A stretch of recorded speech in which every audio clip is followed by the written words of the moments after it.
Hey everybody, I was watching the intro myself and like, oh, that's funny. Hey everyone, welcome to another round of Canje Plays. This is a last minute stream coming up, so a lot of people might have said, oh, we didn't see this like where I usually set my streams a week ago. But I was learning this game and I was like, no, I got it. And then I got it. So I put up and I was like, okay, I usually stream on Tuesdays. I know I said I was going to return Icefairing Guard, but I want to play Perseverance. It's been something that one of my patrons has been asking me to play. So he's been like, when are you gonna get to this? You got it. I did purchase this at Gen Con, so I did not buy this. I did not back the Kickstarter, but when I got to Gen Con last year, they were selling the Kickstarter version with the deluxe edition for a really great price, and so I picked up a copy, and it's been sitting on my shelf in plastic. And so I was going through. I was trying to get through this backlog of stuff, but I was like, nope, this is a game I'm going to play. It is my first Mind Clash game. I've never played a single Mind Clash game before this, but everybody raves about how great Mind Clash is. So I was very curious about it. Huge shout out to Paul Grogan from Gaming Rules, because he really helped solidify a lot of the rules for the solo mode in playing. I read through the book and a lot of it was really hard for me to grok, but with his videos I was able to get some. And then a huge shout out to the Mind Clash Games Discord, because one of the on the rules clarification side, they helped me with the things that wasn't making sense from the Gaming Rules video as well, or the rule book. So it all just kind of crystallized into, I think I got it. I think I understand it. Hey, Matthew, what's going on? Hello, hello. So we're going to get into this playthrough. This is going to only be episode 1 of the solo mode. So my plan is, since I got this, and this is kind of like the Kickstarter deluxe edition that I bought at Gen Con, that it has episode 1 solo mode, episode 2 solo mode, and then there is this like mini campaign. So I want to do that with this game. I want to play episode 1 individually, episode 2 individually, and then I want to try this little mini campaign. And it said mini because it's just accomplish some goals and then you're done. And so I want to try that out to really give this game a shot, because like I said, a lot of people rave about Perseverance and said, hey, this game is incredible. They said that, it's on par with Anachrony. I've never played it, but a lot of people rave about Anachrony, so I'm very curious to see how it goes.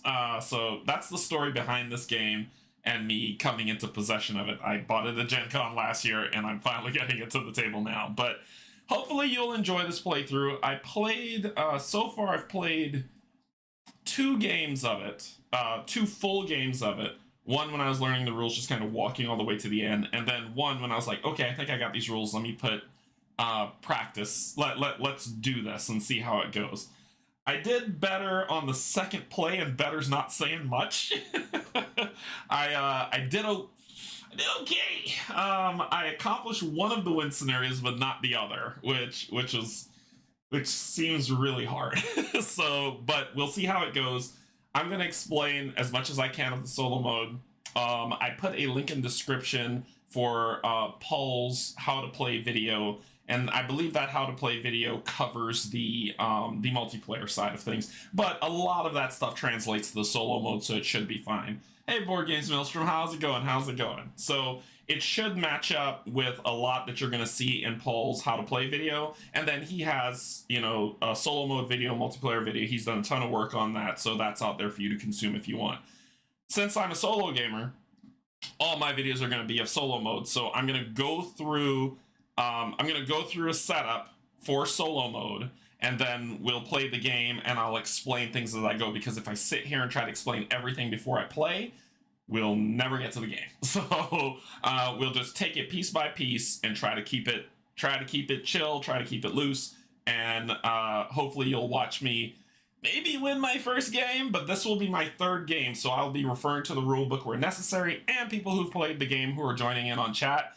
If I'm screwing up something, let me know immediately if you're in chat or after the stream in the description, so that people who are coming in watching it later will know to play it correctly. All right, I'm gonna do my best, but it's my 3rd playthrough. All right, so I'm really enjoying Icefairing Guards. Nice, very nice. I'm glad you're liking it. I'm really glad you're liking it. All right, so let's get some information about Perseverance, and get down to the table. All right, so Perseverance. This, like I said, this is my first Mind Clash game. I know that they have Cerebria, Tricarian, Anachrony, Septima, and maybe some others that I don't know about. But this is my first foray into Mind Clash, and from what, like I said, from what there's many people that I trust where I'm like, if y'all tell me a game is good, I believe you because I trust your opinion. I'll do my research, but I'll trust your opinion. And all of them have said Mind Clash games are fun.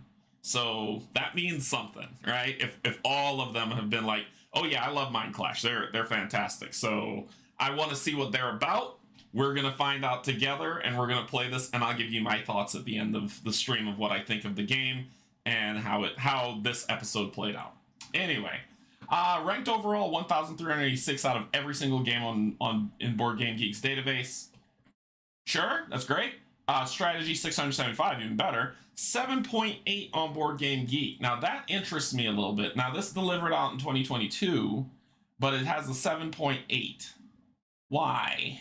You know what I mean? Is it because I'm wondering if it's because a lot of people just felt the game was too complex, or I don't know. I went reading in the ratings section, and it varied from people just being like Mind Clash meh, or no, or a low score with no description, to someone going into detail about like I love this game, I thought it was great, but then they still gave it like a 7 or an 8. So it didn't really gel with me how 1.4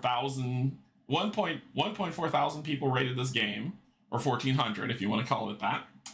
But it got a 7.8 on it. It's, from my 2 plays, the one, the learning, which was confusing, but then the other one when I was putting into practice, it was fun. But we'll see how it goes.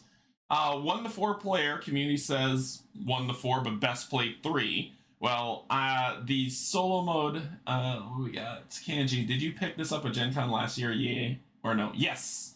I did pick this up at Gen Con last year. This was my Gen Con mega purchase. I got a lot of games from Gen Con. This was one of them, but this was the biggest one that I was lugging around back to my hotel. It's a big box. It's a very big box. So best played 3 player, but I'm assuming if you're watching this or Paul's video of his solo play is that you're also a solo gamer at times, if not all the time. So you're curious about how this plays out. But it says best played 3. There is a solo mode. It was created by, I know one name, I just want to make sure I got the other name. It was designed by David Turksey and John Albertson. So David Turksey, you know, everyone knows from creating a lot of solo play games. John Albertson, I know a lot of people know. I just haven't experienced a lot of his material, or maybe I haven't, I don't know it. So I want to give him respect too, since you know he had his hand to doing the solo mode. The designer of this game is a great group of designers that created this. David Turksey and John Albertson's the ones who did the. I said John, right? It's supposed to be Ryan. No, John. John Albertson was the one who did the solo mode that I'm about to display for you here today. Great group of artists. The art display and the visuals on this game is gorgeous. I'm not gonna lie. Like, the visuals are chef's kiss beautiful. And published by Mind Clash Games. So if you see this, or you're interested after you play this, Mind Clash is there for you to go check them out and purchase it for a pretty decent price. So 80 to 180 minutes.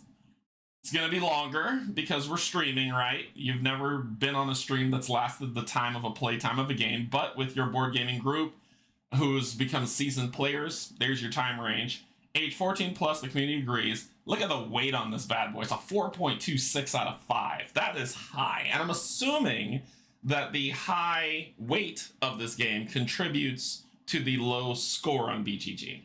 Usually when games get super complicated, like their complexity ratings go up, their scores kind of go in the middle between like a 7.0 and an 8.1 as that complexity goes up, because it doesn't cater to every audience, right? And usually the people who push high are the ones who like middle to lower complex games. I don't know why, it's just a trend.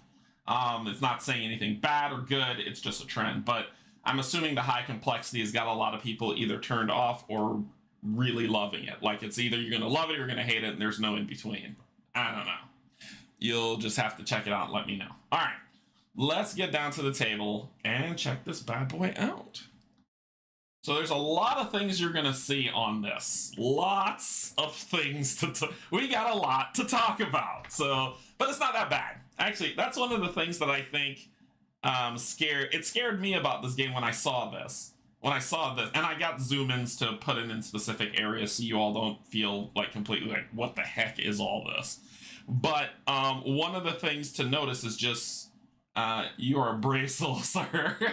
It's not bad, but that's the thing. It looks complicated. I mean, even if I zoom in here to this part of the table where y'all can actually see stuff, it looks complicated, but it actually isn't. It's a very nice design. There are things that you can do, there are things, and there's spaces that you can put things, and all of it makes sense and gels really well together. So at first when I saw this and I looked at this on tail, I was like, oh my gosh, what the, no. But when I just, slapped myself in the face and sat down and said, I'm gonna look at this game, and I started playing it, I was like, oh, well, if you do, okay, well, that goes with that, and then that makes sense. And it all started making sense and gelling well together for me. So it wasn't too bad. It wasn't bad at all. And by the time we're done with this, I guarantee by the time we hit the first assembly, y'all be saying the same thing as well as probably, and I'm going to be asking you to offer suggestions on how to play, on what I should do next, or if you have suggestions on how to score, you can let me know as you see this stuff getting played out. Okay. So let's get into setup, and we're going to start with the board. So when you get the board, and I'm just going to pull these off so you can see the board in its beautiful, beautiful entirety. So when you get the board, it looks a lot worse. When you get the board, you're like, what? But what you do when you set up the board is there's these 4 tiles that are kind of like they're first stage tiles. So basically, the story is that you're on a cruise ship. You're on the SS Minnow. You got into a very bad storm and ended up crash landing on Dino Island, or Kong Island, whichever way you want to look at it. And dinosaurs are like, oh, cool, there's food, so they're coming to eat you. And you're like, oh my gosh, we need to survive until we're rescued, so you're trying to build a defense. That's the story, all right? So, to make the game kind of a little bit more digestible and ready, this game's broken up into a series of things. And let's zoom in here first to this madness. What you're going to get when you start off is you're going to get these 4 tiles. And these tiles, if you flip them over, you'll see they'll say these different zones of sustenance, military expansion, and protection. These are the 4 zones of the game. So just think of them as 4 zones. They're completely separate. They function to help you work through worker placement stuff and dice placement. So sustenance, food, military, this is basically like foot soldiers and elite foot soldiers. Expansion, building out into the world. Protection, walls and traps. That's what those things set up. So what they tell you to do is grab these first level things. Look on the back. So protection, you just cover over here. Expansion, you cover over here. Military, you cover over here. And sustenance, you cover over here. So it takes away a lot of the confusion and just leaves some base level stuff for you to work with. All right. Then you grab these ones, which is these are kind of the encroachment build out. These are where the dinosaurs get placed and they'll come out and try to chew your face off. Well, because this is a lot to deal with on the first dinosaur thing, once again, you flip these over and you put them in the space to just say, okay, well, a couple dinos coming in isn't going to kill me, and it's a little bit more manageable, so we'll just cover these over. And I'll explain when they go away and what they are, but to start the game, just cover that over with that. You're good to go. All right? Now, I'm going to go from this side, right? I'm going to go from here, come over here, and then end up over here. And then we'll begin, because this is all part of setup. So we'll start up at the top. These are the patrol cards. So one of the things that you can do when you're dealing with sustenance is go on patrol. So you'll get these cards. I'm going to go on patrol. I'm not going to explain these right now, but when I do go on a patrol, I'll explain what these cards do. All that you need to know is that you want to look for the cards with this symbol on them.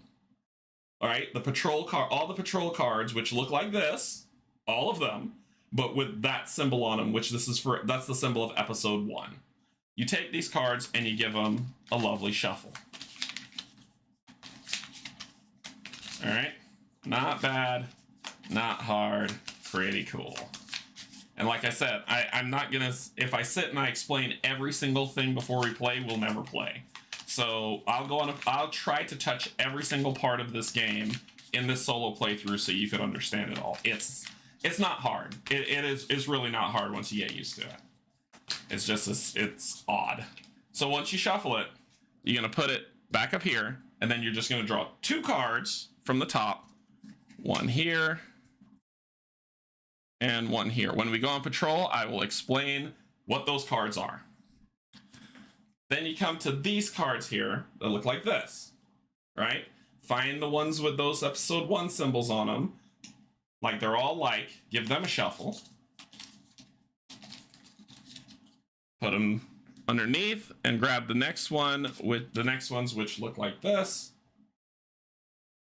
Make sure they have the episode 1 symbol. They all look alike. Grab them, shuffle them, give them a nice little shuffle, and then put them right there. Boom, bada bing, bada boom. Patrol board is set up, and we'll get into patrols. I promise you I'm going to go into patrol. I'll need to. So then what you're going to do is, because you're playing solo mode, playing solo mode is like playing a 3-player game. So you're going to set up the board on the side that says, oh, there we go, that says 2 to 3, because the other side says 4-player. So set it up on the 2 to 3-player side, and that's the board size that you're going to use. You're going to get these dice. You're going to get 8 white dice, and you see these colors here. You're going to pick a color for your character. I'm going to be green today. So as you can see, my character is green. So I'm going to be green, and then you're going to get a yellow and a red die of the same type. Get those, and you put them off to the side. I'll shuffle those when we get started. Then we're going to pick then you pick your character. You have some choices. You go back over here. You have some choices. You can choose to pick on the A side of the board, which is the beginner side, base side. Go with this if you're playing this game for the first time, or else you will lose your brain. Or you can flip it over and go to the B side. And the B side has the same starting material as the A side, but it also has some extra stuff that you can do, and this is the only side that's the dual layer cardboard, as you can see. This side's just flat, which I don't know why they did that, but sure. So we're going to play with the A side so you can learn this game, and then when you get more proficient, flip it over to B side. There are 4 characters you can choose from. It doesn't matter who you choose. Doesn't matter when you choose the A side. I'm gonna do Adelita, however you want to say her name, but she's gonna be there. So she's gonna be the one that I pick. She'll go on this side. We're gonna get, because I have the deluxe part of this game, I have the metal tokens, right? But if you don't, you will have the regular, you'll have the regular cardboard tokens. You know me and bling, I love it. So you're gonna take this one, which is Valor. You're gonna take the Valor token, which is the red one, put it on here on the 0 slide. You're going to take this token, which is the Safeguard, right? Put it on the 0 right there. And then you're going to take this token, which is the, like I said, I got to use these things all the time. I believe this is the Voters. I think this is the Voters. Yeah, this is the Votes. You'll take the Votes one and put it at 0. Ta-da! How hard is that? You look at the top and you take in, you look at the top and you take in what they have at the top. So I'm gonna get 1 food, 1 scrap, and everybody has this if you play with the A side. 1 food, 1 scrap, 2 story, and 1 light military unit. Then you get your player. It is actually your player mini that you have. If you don't have the deluxe edition, it's a standee. That's okay. And then you put that there. Character setup. Done and done. We come over here to the bottom. You have your chiefs. These are people that you want to influence to be your friend.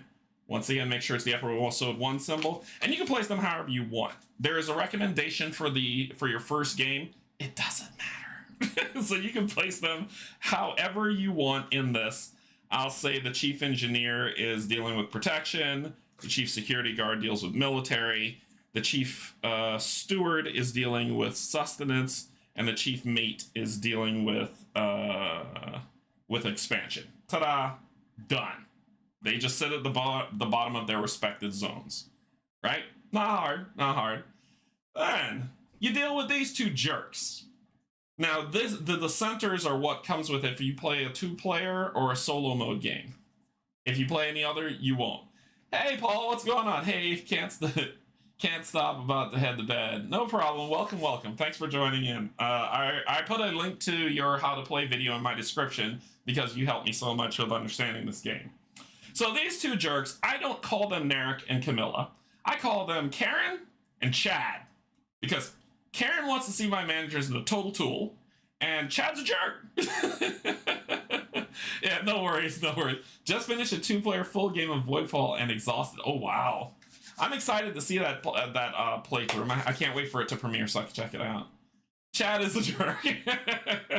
So these will be their names for this playthrough. You can call them, on your game, you can call them Narek and Camilla, but they are Karen and Chad. Chad's a jerk, and Karen's an idiot. So Karen's an entitled idiot. So they are the dissenters. Their entire job is to make your life miserable. They want to take things away from you. They want to cause as much dissent in the camp as possible. I just tuned in and you're calling me Chad. Not you, Chad. Not you. This Chad's a jerk. This Chad's a jerk. Not you. So the dissenters want to make your life miserable. They want to block your attempts at making the camp safe so that you will get voted out and not become president of the camp, and they suck. So basically, what you're gonna do, put this board right next to this on this side. You're gonna grab their standees, because even with my version, they didn't come with minis, which is perfectly fine. But you grab their standees and you put them on these two spots here. So yellow for Karen and red for Chad. Chad Fox is not a jerk. He is not a jerk. Then you're going to come down here, and this is the difficulties that you're going to set of each, right? It's going to be, so Chad's going to either be normal play, easy mode, normal play, hard mode, or easy mode. So we're going to go with normal play for this playthrough so you can see what that's like. And then Karen is going to be either normal play, hard mode, or easy mode. We're going to set her to normal mode as well. So that lets us know. I will explain what that means in those modes as we play. Like I said, if I try to explain everything, it's going to be a lot. So what you want to do next is you want to grab these cards here. And once again, make sure they have the episode 1 symbol on them, right? So what you want to do is you want to find... Oh, you want to find this card. This is the card you want to find. Ooh, why are you getting blurry on me? I gotta go center. This is the card you want to find. And remember, make sure that these cards all have this symbol on it. Like, they all have this back, but find the symbol. This is the center deck for solo play, okay? What you want to do is you want to find this card. This card's the reshuffle card. You want to take this card out, right? Put it somewhere that's going to make you happy, and then take the rest of them and shuffle them up. All right. Easy peasy. Then what you'll do is you're going to take 2 cards from this deck, and usually what I do instead of pulling off the top, I just fan them out and pull at random. That one, and I don't know, that one. Then you take the reshuffle card and these 2 cards without looking at them and give them a good old shuffle. All right? This is the bottom of the deck. You take the rest of the cards, put them on top. Ta-da! So then you put them over here on the side. And we're almost, and then you draw the top 3. 1, 2, 3. Now, as Paul explained it in his playthrough, I'll put it here. As Paul explained it in his playthrough, these are the potential things that Chad and Karen are going to do, right? And so you can kind of potentially see what's coming. I say potentially because there's 3 cards, but they're only going to take one of a specific one, and we don't know which one they're going to take. But we do know that they're going to potentially mess with protection, sustenance, and expansion. So that means they won't mess with military this time. So we've got some leeway, and this is the strategy around this David Turcey's design, is to give you a little bit of information so that you can kind of plot and see what's going on. All right, so you lay out 3, and that's all you do for right now. Right now, you come up to one of David T's traits as a solo designer is that he gives you some idea of what the AI might do. Exactly. You just said that too. No, I know. Oh, I got my logo too high. Let me throw that down. Yeah, let me throw my logo down. There we go. Okay, now it should be in the back. So if I do this, there we go. It should come up on top. All right. So, okay. So then we come up to this board. You're going to gather all these big frickin' dice, and they're big frickin' dice, but you're going to get all of them. This is the defense die, the trap die, or should I say the wall die, the trap die, the danger die, the danger zone die, highway to it. This is also a die that we're going to roll for a safe when your zone is not in danger, and then this is a decision die that'll come up in the game. You're also going to grab all the traps from Chad's one, which is red, and they tell you to give it a shuffle. What I'm probably going to end up doing is putting these in a bag, because I'm not good at shuffling these. I'm an old man, and shuffling these things are insane. So, but you're going to shuffle them up and put them just on the side. It's perfectly fine wherever you put them, but you just give them a nice little, I don't know. You're not supposed to look at them. Just keep them on the side that has the trap symbols on them. Don't look at the other side. Don't you do it. I will find you. All right, so you do that. Okay.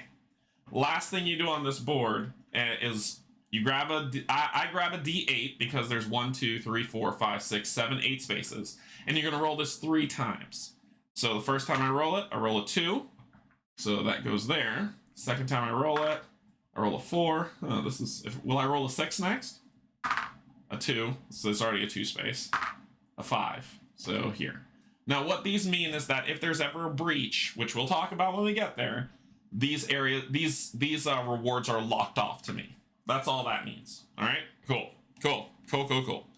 Okay, now we've got everything looking pretty decent, but we got to set up the 2 jerks on the board because they like to be on the board first. So what we're gonna do is we're gonna look at where they are. So this guy's going to be, look at the card right next to where they are. So he's at protection. So what he's going to do is he's going to take one of his lovely little settlements, and this is the protection zone because it says protection right here.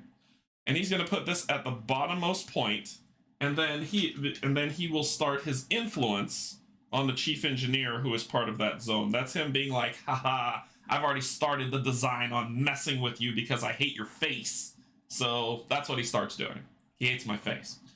Then we look at Karen, and Karen's going to be messing with the expansion side, so that's what side she's on. So we're going to grab one of her settlements, put it at the bottom of there. This just worked out, which is really great instead of me zooming all over the place. And then she's going to say, haha, I'm talking to the chief mate because we got power together, so haha, you suck. So she's going to put one there as influence on the chief mate. That is where they start. That's how it's all set up. What we get to do now is we get to say, hey, well, we've started because y'all are jerks. We're gonna determine where we're gonna begin. So I can't pick these 2 places where they picked, which means I can pick one of these 2 places. Now, when you play this game multiple times, you'll find that your starting location is going to shift because these cards are going to change based on how you shuffle your deck and do it. So I'm going to grab one of my ones, and I'm going to determine where I'm going to go. Now, in Paul's playthrough, he did military. I want to do that too. I said I'll show y'all what patrol looks like, but military's pretty darn cool. But I think I will, for this playthrough, just do sustenance. So, but military's good for scouting. Whatever, we're going to do sustenance. So I'm going to put mine at the bottom of sustenance, as you can see there, right? I put my green one there, And then I come down here to the chief steward and I'm like, listen, you don't listen to them jerks. I'm the real deal. You want to vote for me. They suck. All right, so now we're ready to go. The game is set up. You have set up a full game. Oh, sorry. Last two things and then the game set up. I tell you, it's a lot to set up. The first thing you're going to do is you're going to do your end game scoring condition for solo mode. So what the game says that you should do is you should pick Pioneer as the victory condition. So to win, I need 70 followers and 50 acceptance. This is hard. Okay? When I played last time, I barely got 55. But if you want to play this, this is the mode to say 70 followers and 50 acceptance, which I'll get to in a second. Your loss condition is if 5 settlements are destroyed. That means if 5 settlements of any, mine or Karen or Chad's, the game ends with a loss immediately. So I'm gonna flip to this side, the squatter victory side, and I'm going 55 followers, 40 acceptance, and if 6 settlements are destroyed, the game's over. So I'm gonna pick this one, and that's gonna be my victory condition that I'm trying to achieve this game. Now, when we talk about acceptance, that's this dial. You started off set at 5. That's how much acceptance you start with. Yes. Unless I've been shortchanging myself. Yes. Am I losing my brain? This is where I have to go to the rule book. I will be going to this rule book a lot. I believe it's 5. Yes, that's right. It's 5. So you start off with 5 acceptance. This is you being accepted by the group, by the colony. And if I get 40, they accept me. I'm the new president, and I could kick Karen and Chad out. The followers that you start off with is 10, so you grab the name of your character, which is pretty cool. Each dial's different, but you set that to 10, and that is the start of your followers. Okay. Now we're ready to go. I've explained all setup. You have set up your game, and you're ready to go. You're going to take all these dice, and you're going to give them a shake and a drop. Ooh. Then all you're going to do now is arrange these dice by type. So I'm just going to move this to the side and you'll see this come over. So I usually keep horns out first and then I do hammers. And you want to put the white dice to the top because those are called neutral dice, right? The other ones are called, those are the dice of the dissenters or my die. And I prefer to have the neutral ones at top because the dissenters are going to try to take the neutral away from you first, right? You've seen games like this before. So you do that. So there is the horn blower, blarer, whatever you want to call it. I'll call it the name proper just now. I'll look it up in the book. I just call it the horn. So there are, Lord, it is called. Really, it's not in the book. It's not on the back of the book for their names. Huh? Who knew? Anyway, the horn, the hammer, the book, and the backpack. Let's just call it that. And people who are way smarter than me will say the real names, probably in the description to correct me because, you know, I'm wrong. So you'll line them up just like that for use. Those are your resources for dice placement that you're going to place. Okay, we're ready to begin. So the game's played over a series of phases. Phases of the game are, we're going to, each turn is, I'm going to take one primary action, one secondary action. If I'm on patrol, I'm going to do patrol resolution, and then I'll do some end of turn checks, and we're going to walk through that for the first one very slowly, and then we're going to pick up speed, okay? So, I go first. I don't know what they're going to do. Potentially, they might do one of these things. I don't know, but I go first. So what I get to do is I get to choose a die from the pool. Any die I want, doesn't matter, and I get to place it in any one of these spaces that is available to me. Now, this is important. Do you see these spaces with the horn, with the backpack, with the book, with these symbols here? Only dies of these types can be placed in these locations. So if this says a hammer, if I want, the only die I can put here is a hammer die, right? If I try to put a backpack die, they'll say no. But as you can see, there's 3 hammer spaces, but then there's a blank space where I could put any die face that I want. Same thing here, there is a backpack die. Now, you're like, oh, okay, well, I'm starting to make sense. This is pure dice placement on what I want to do. Once I place it in a specific location, and we're going to use this one here as an example. Let's say I put any die, because I can in this space. I can put any die face I want. What you do then is you look to the right or the left, based on where the side of the board is, and there's going to be an image of a dino. So I don't know if you can see that one. It's green. In episode 1, it's either a blue dino, which is a trampler, or a green dino, which is a raptor. Tramplers destroy your settlements. Raptors kill people, and kill followers. Just know the difference. All right. So if I was to place a whatever die I want here, it doesn't matter. You decide, arbitrary. I will then have to put that then attracts a raptor, and that raptor gets put in the spaces. You can see here there are arrows that are leading through this to the breach. It's going to appear in the space furthest away. So if this one's filled, it would go here. If this one's filled, it'll go here. ... So I'll place that raptor out because me going to the supply attracts a raptor. Then after you do that, you just follow the line down on what you get. You follow the line down. So supply, I will get 1 scrap and 1 food. That is my primary action, placing a die. Ta-da!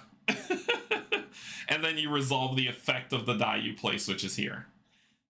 So that's the first action. So when you're looking at this board and you're like, man, this is a lot, they're basically all the same, leading to these things. So if anything in this row gets me rations, which is 2 food. Anything in this, sorry, I say row, I meant column. Anything in this column gets me rations, which is 2 food. Anything in this column takes me on patrol. If I put anything in here, then I get to gain a story token, and then for every die that I have that is of my color that I have, I'll gain another story token. So 3 things I can do here. Is this making sense yet? It should, but if not, we'll keep going to the next one. So that's what happens in sustenance. In military, whether I place a die on this side or this side, which only, remember, you see these symbols, I can only place horn dice here, or any other dice I want here. If I place here, then no matter what, I get to do 3 of these, and they cannot be the same thing. So I can't say, so the first one is gain a light soldier. I can't do this 3 times. I can only do it once. But I can spend the food, I can gain a soldier, spend the food to gain another soldier.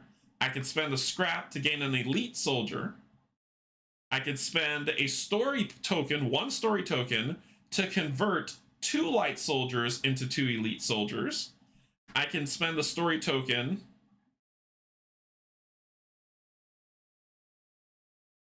to place either 2 light, 2 elite, 1 light, 1 elite, into spaces, into these defense spaces that helps fight off the dinos. Or I could gain a story token. I could do, remember, I pick 3 and they can't be the same. No matter which die I play here, I'll do that. This is the option that I'll get to do. Making sense, right? If you have questions, let me know. In the expansion slot, I get to do this. I spend the food to swap 1 of the white dice with 1 of my dice. And if I already have a die there, I believe I gain a follower, but I'll read this as I pick it. But all these things are saying, as I place these things around, I get to do different fun stuff. Dice placement. You've played a dice placement game. That's all this is. So this is the dice placement part. Okay, so to start, I'm going to see what I'm going to do. And you can pick up any die you want and put it over. If you pick a die that is not your color and use it, it's not neutral and it's not your color. So if I pick a die from Karen or from Chad, if I pick any one of their dice, I lose 2 followers. My followers are calling me sellout. So they're saying, I don't want to follow you anymore. You're following Chad. Ugh. I don't want to follow you anymore. You're following Karen. And she keeps coming to my house asking me not to let my kids sell lemonade. So you make sure that you don't want to do that, right? That's kind of the last thing you want to do, is leave those dice until the end, even yours, because yours is a guarantee. So leave the guarantees and use all the neutral dice first, right? Okay, so what do I want to do? What do I want to do? I'll tell you what to do.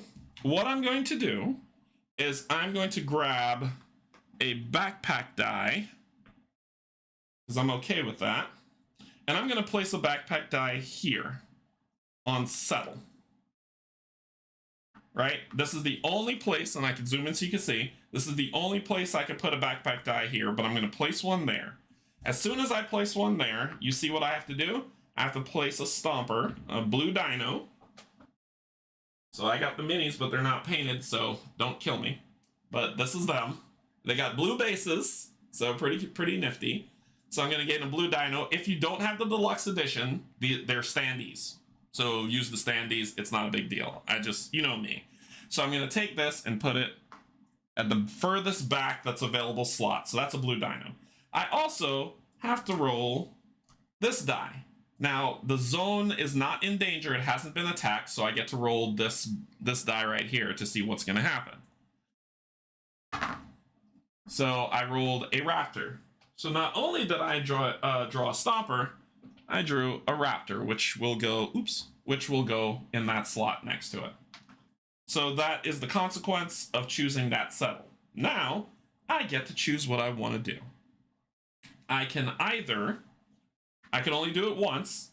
I can either play one food to place a settlement anywhere I want, or I could pay a story, a scrap, and a food to place one settlement anywhere I want, and then another settlement anywhere I want, not getting the reward for the second one.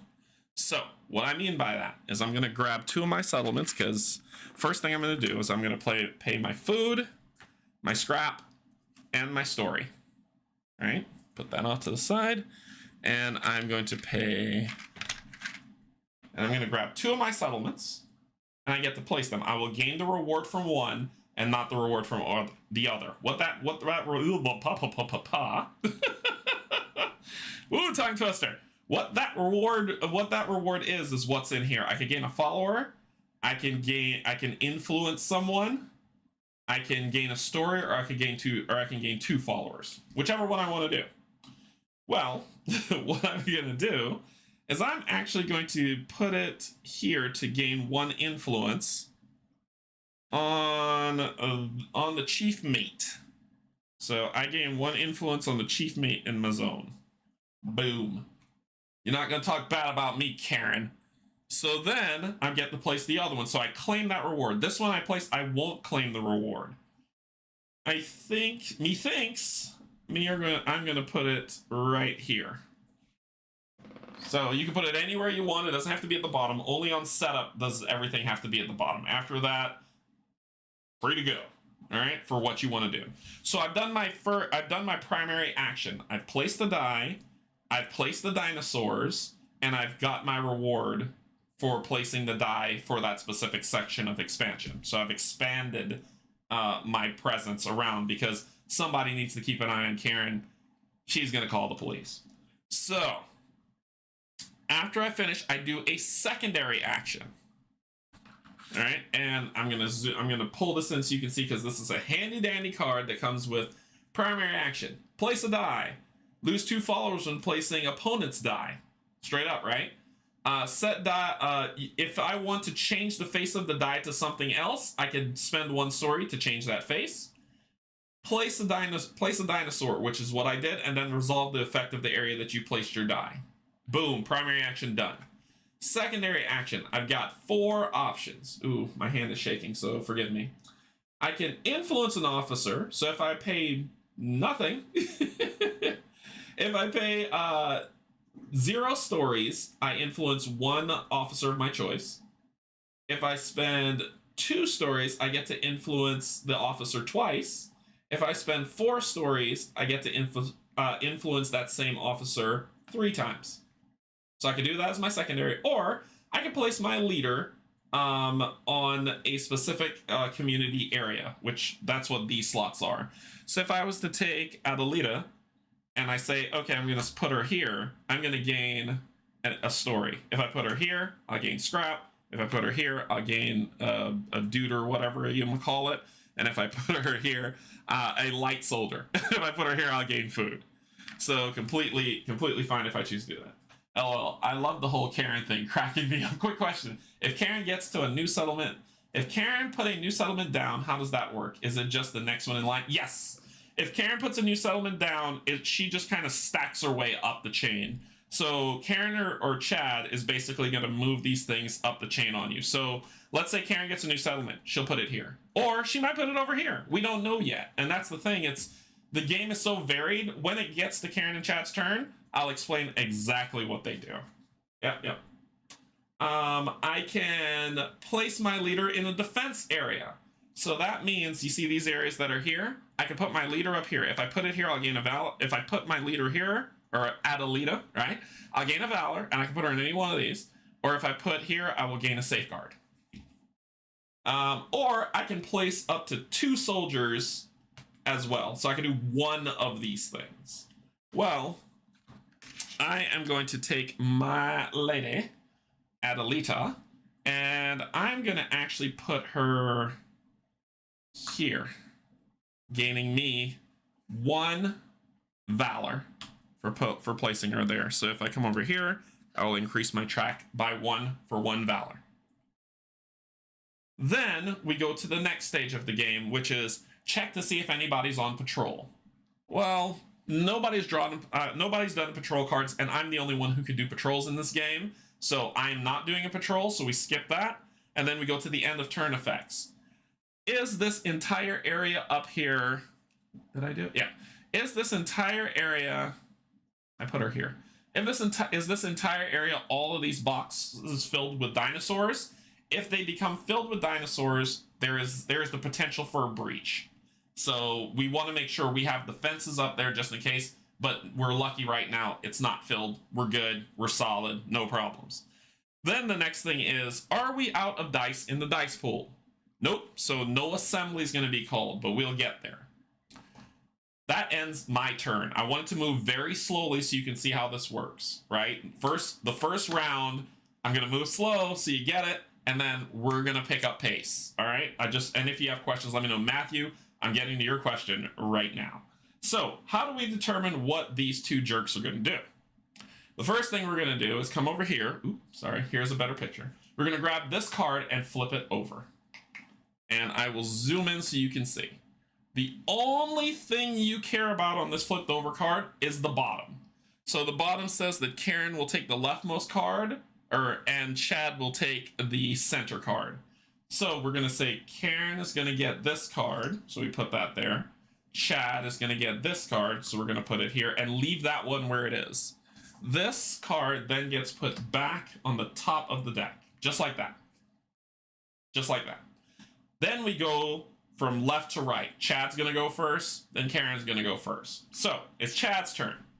Let's take a look at his card, because it looks like a lot, but I promise you it's not. Alright, so, what Chad's going to do, and we probably need to zoom out first. So what Chad's going to do is, that top line says his picking order for where he's going to put the die that he chooses. So he's gonna first look and see, is there an available backpack die? Neutral dice first for them. Neutral dice first. Is there a backpack die? If no, is there a horn die? If no, is there a notebook die? If no, is there a hammer die? Okay. So is there a backpack die? Yes, there is, and you can see it right there at the side. So he's gonna take that backpack die, and and where is he gonna put this die? Sustenance on patrol. So he's gonna come here. And I'm going to have to move this for a second so you can see. There we go. That's a good shot of it. So he's going to take this and put it on the topmost spot that he can. So instead of putting it in this clear to leave space, no. He says, I'm covering up stuff because I want to block you. And this jerk... No, the dude version of Karen is Chad. So he is then going to say, and if you're Chad out there, I love you. I don't mean you. You know I don't mean you. So he's going to put it here because that's where patrol is, right? So sustenance, patrol, and he's going to put it at the top. And immediately we have to pull the dinos. So there's a stomper and the raptor that's coming out.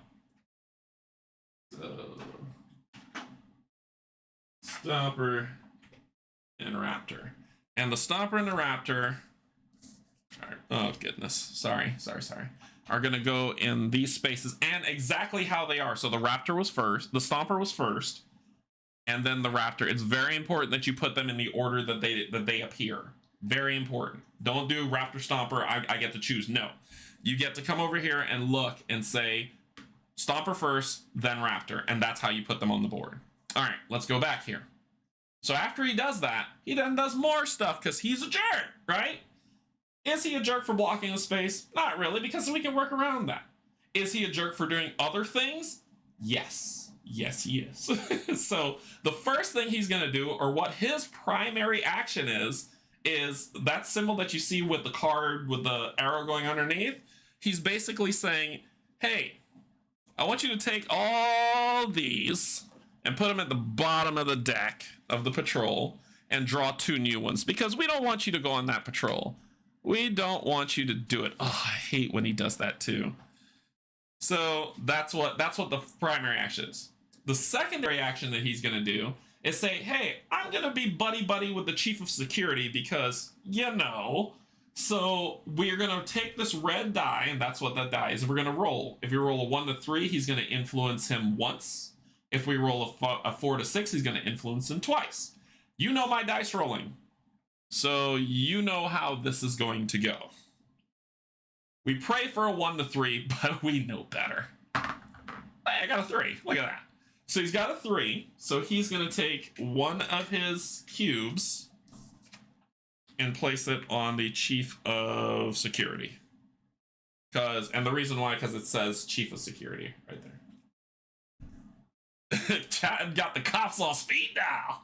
So, and then it says chief of security, as you can see. Okay. At the end of his turn, we then ask the question. We skip patrols because they don't patrol. I do. So we say, are any of these spots filled up with dinos? Nope. Are there still dice in the pool? Yes. So his turn is over. Then we go over to Karen. Karen is the bane of my existence. So let's see what she's gonna do. So she's first gonna look for a hammer, and we do have a hammer as part of the neutral dice that are here. And she's gonna place that hammer on protection and fortification at the top. And that's gonna summon a Stomper. Sorry, they're really packed really well in here. A Stomper and a Raptor. Oh yeah, this is gonna get fun. They made a huge mess earlier when I was playing today, and it sucked. All right, so that's what she's gonna do. Then let me explain what this crazy symbol is. And all this stuff that I'm explaining to you, you get used to it fairly quickly. But if you ever need it, it's right here, and it's like right here. And they explain exactly what happens. So I know what it does, but I'm going to read this to you because we want to be very accurate. The active dissenter, Karen, places 1 trap and 1 wall in the zone where they have the most settlements of their own color, which is here. So she's only looking out for herself. So when it comes to traps, you take the topmost one of the traps and you put it in the furthest cleared space. So I can't say, oh, I'm going to put it here or here. No, you have to put it in the cleared space that is closest to the dino build out, right? So you do that. Then she's going to take a wall, and how wall placement works. It says when placing traps, the active dissenter places one of their traps at random without looking at it face down on the dino space that is next to be filled. If there are no empty dino spaces in the target zone, we go to the next zone. When placing walls, the active dissenter places one of their walls on the leftmost available wall space of Zone A. So basically the leftmost space right here. Boom, boom. So that's what she starts with, looking out for herself. Good job, Karen. Good job. I hate you.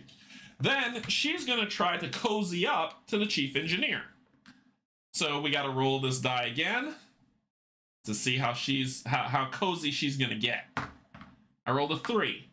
So she's going to take one of hers and cozy up to the chief engineer. When these tracks fill up, I'll tell you what they do. So don't worry about that right now. Don't worry about that right now. Just when they fill up, I'll tell you what happens. Okay. Then that is all her turn. So then we ask the question again. Are the dino spaces full? Nope. Are there dice in the dice pool? Yep. So that ends round 1. You take these 2 cards, and from what I understood of the Discord, because I thought it was you're supposed to shuffle them and put them at the bottom of the deck, but you just discard them. So you put them in the discard pile. I'll put them up there as discard. And then what you do is you fill out from left to right the next set. You do not move that card. Don't move the card that stayed. Keep it where it is. So I do 1 here, and flip this, and do 1 here. I like how you can benefit from Karen's selfishness. I know, right? So now we look and we see that they're going to be messing with expansion and military next round. So sustenance is safe. Protection might be safe. The reason why I say might be is because this is dangerous. Yeah, that's dangerous. Ooh, well, this could be beneficial, so that wouldn't be too bad. And then that's stupid, which means they're going to draw this. This is what's going to go to somebody. It happens every time, and I'll explain to you what it is when I play. All right, so then we go to round 2. That was a full round of the game, and we keep doing that until all the dice are gone. But we're going to get to a breach probably before all the dice are gone, so I explain how breaches work. But that's how that sets out. So it's my turn again. I get to place the dice this time. Well, I know that they're going to screw with military. But that's okay. Because methinks I am actually going to go that route. Ooh. I don't want to roll the die because this die has the potential for 2 dinos on it. Like, it's a nat 1 or a 6 or whatever whatever number I'm not supposed to roll in the game. So I know that they're going to be looking for, and this is why you look at them and then you determine how you're going to pull from the pool. Well, they'll be looking for hammers and books, which they're going to get. I can't impact that in any way. So I'm going to take, both of them are going to be going for hammers. No, one of them is going to be going for books. One of them is going to be going for a horn. And the last backpack.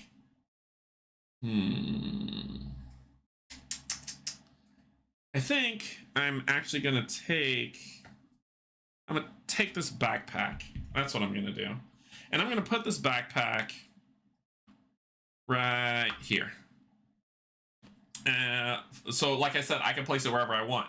And I get to summon a Stomper and a Raptor. So Stomper and Raptor in that order. So Stomper goes here. Raptor goes there, only in the spaces that are allowed, right? Only in the spaces that are allowed. Then I get to do some training. So remember what we talked about. So I get to do these things 3 times. First thing is I'm going to get a light soldier. Second, I'm going to get a story. And third, I'm going to spend that story to turn both of those light soldiers into elite soldiers. And that is my action. That's my primary action. My secondary action is I'm actually going to place these soldiers. Where do I want to place you? You're messing with expansion, which means both of you might be messing with expansion. So let me set myself up for victory, you big jerks. Ooh, but they might do military won't hurt me. So I'm going to place 1 soldier here, gaining a safeguard. And then I'm going to place another soldier here, gaining... that's a waste. It's a waste, but whatever. Ooh, I don't want to place 1 there. I'll explain why when the breach comes, but there's the potential that there'll be a breach this round. They're most likely going to be a breach this round. Are any of you going to help me? No, you're not. You're jerks. All right, I'll put 1 here. Maybe I'm lucky, but I think I have only experienced a Karen one time I can remember. I was let's see. Yeah, I've experienced Karen more than once. So I'm going to put them both there. And that is my secondary action. Am I on patrol? No. Is there a dino incursion? No. Are we out of dice? No, we're not out of dice. So that ends my turn. See how quick it can move once you start getting into the cycle of it? And as I said, it looks like a lot, but it's not. So then we're going to go over here and flip this bad boy. And I can guarantee this was going to Chad. I knew it. And this is going to hurt. Yeah, I knew this was happening. I knew this was happening. So you can see here at the bottom, he gets the first card, she gets the second card, and the third card stays. Hate them so much. Okay. Oh, look, I kicked him off the table. All right, so let's take a look at what they're doing. So he is going to grab a book, a neutral book, put it on expansion here, put it on expansion politics. Boom. Bringing out a Bronto. We're going to place that Bronto on the trap. He goes on the trap. Then he is going to... So this symbol, and I want to read what the book says because I know what it does, but I want to read what the book says. The book says, the active dissenter attempts to convert a die using the following procedure. So basically what he's going to do is he's going to take one of his red dice, jerk, and go to the pool looking at the top of his. So he's going to be like, hey, is there another neutral book in there? And you're like, yeah, there is. And he's like, cool. No, there isn't. There never was. And this is removed from the game. So he basically replaces one of the neutral dice with his own die. You see why I hate them?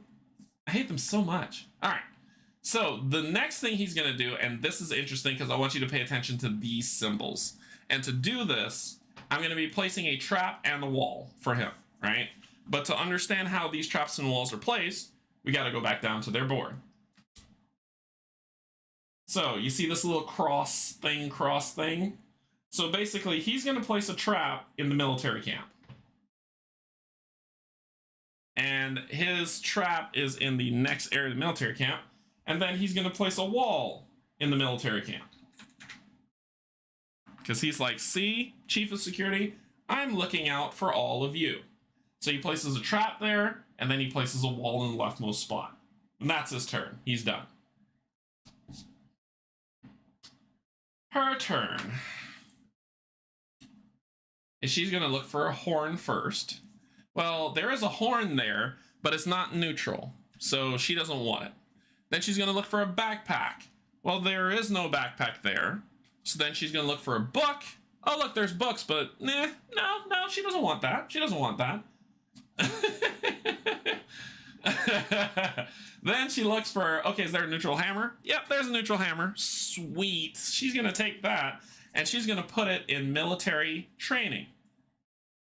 At the topmost slot, up here, where there is a raptor first. Come on, give me, little bastard, come here. One will go on the trap, and then she's going to roll this lovely die to see what else is going there. Another raptor. This is so funny. My performance modifiers there. You should have heard me when I was playing this game the second time around.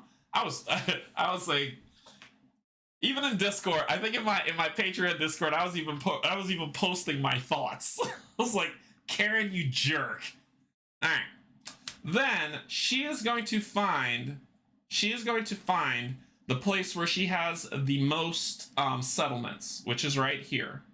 And she is going to put a soldier, one of her military units there to be like, oh, we need to keep expansion protected because, you know, I suck. Hey, Jen, what's going on? So, this is the reason why we picked these modes, right? For this card precisely. because it says put one of her military units in the space with that she has the most settlements. So she's looking out for herself, as Karens do. Now, if we come down here and we look over at what mode we're on, we're saying if we were on hard mode, we would only put a light soldier. If we were on normal mode, we'd put an elite soldier, and if we were on easy mode, we would put a light and an elite soldier. So we're going to put the elite soldier because we're on normal mode, and we're going to put that in the area where she has the most settlements, which is here, because she's a jerk. Now, this is a beautiful part of this game, because they can err in our favor. So when you look at this zone here, I got this zone on lock. I got this zone covered. Completely covered.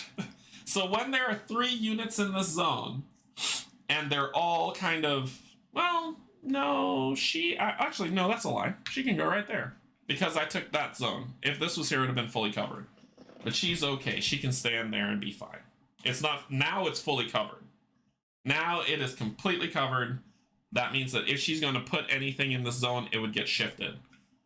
About to eat dinner, but obviously had to come lurk and drop a thumbs up. Thank you, Jen. You're awesome. All right. So what else is she going to do? Oh, remember that symbol from Chad's card? So she's going to say, hey, that hammer. That hammer was never really, that neutral hammer was never really there. I'm going to remove it from the game and say, no, that's my hammer now. Then she is going to look for a place that has the least amount of her settlements, a zone with the least amount of her settlements, and place a new settlement there. And how do you determine that? Well, in this case, this is the only zone where she has where she has a settlement. All the other places she doesn't have one. So what are you going to do? You're going to go on a conveyor belt. Like, think about it, it's going from left to right. So she's looking here to drop, but she'll go to the next location, which is here, and put it at the lowest space. So now, next time, if she's like, put it on the place where it has the lowest amount, she'll actually come over here and put it over here. So it's kind of like doing this and looping around like a conveyor belt. And she's done. You jerk. I don't like either of them. So then she's finished. We ask the question, do we have a breach? Nope, because we got one space left before that breach. Do we have, are there still dice in the pool? Yes, unfortunately. They've made the game that much harder. Then we discard these 2. Draw the next 2. And strategize on. Go down here.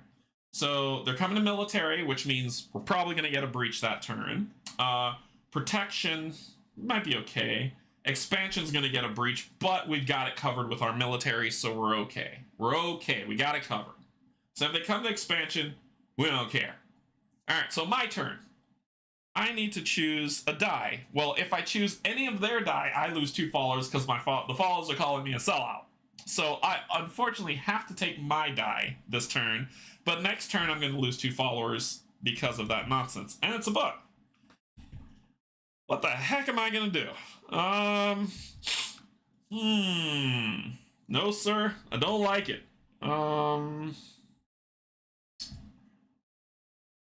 Ooh, I don't want to trigger a rush here. That would be bad. Nope, I don't want to trigger a rush there. Here won't be so bad, and it'll help me get some soldiers so I can do a patrol next after the assembly, so y'all can see what that looks like. So I'm actually going to do that and put this here, gaining a stomper, and I'm supposed to roll the die to see what happens next, but because the zone is now filled up with dinos, I'm not going to roll. I don't need to roll the dice or add another die. They just don't get added. So I'm going to do that. But I still get my training stuff, and I'm cool with that because I want a soldier. I want a story. And then I'm actually going to spend that story to turn that one soldier into an elite. So that's my 3. Then my after effect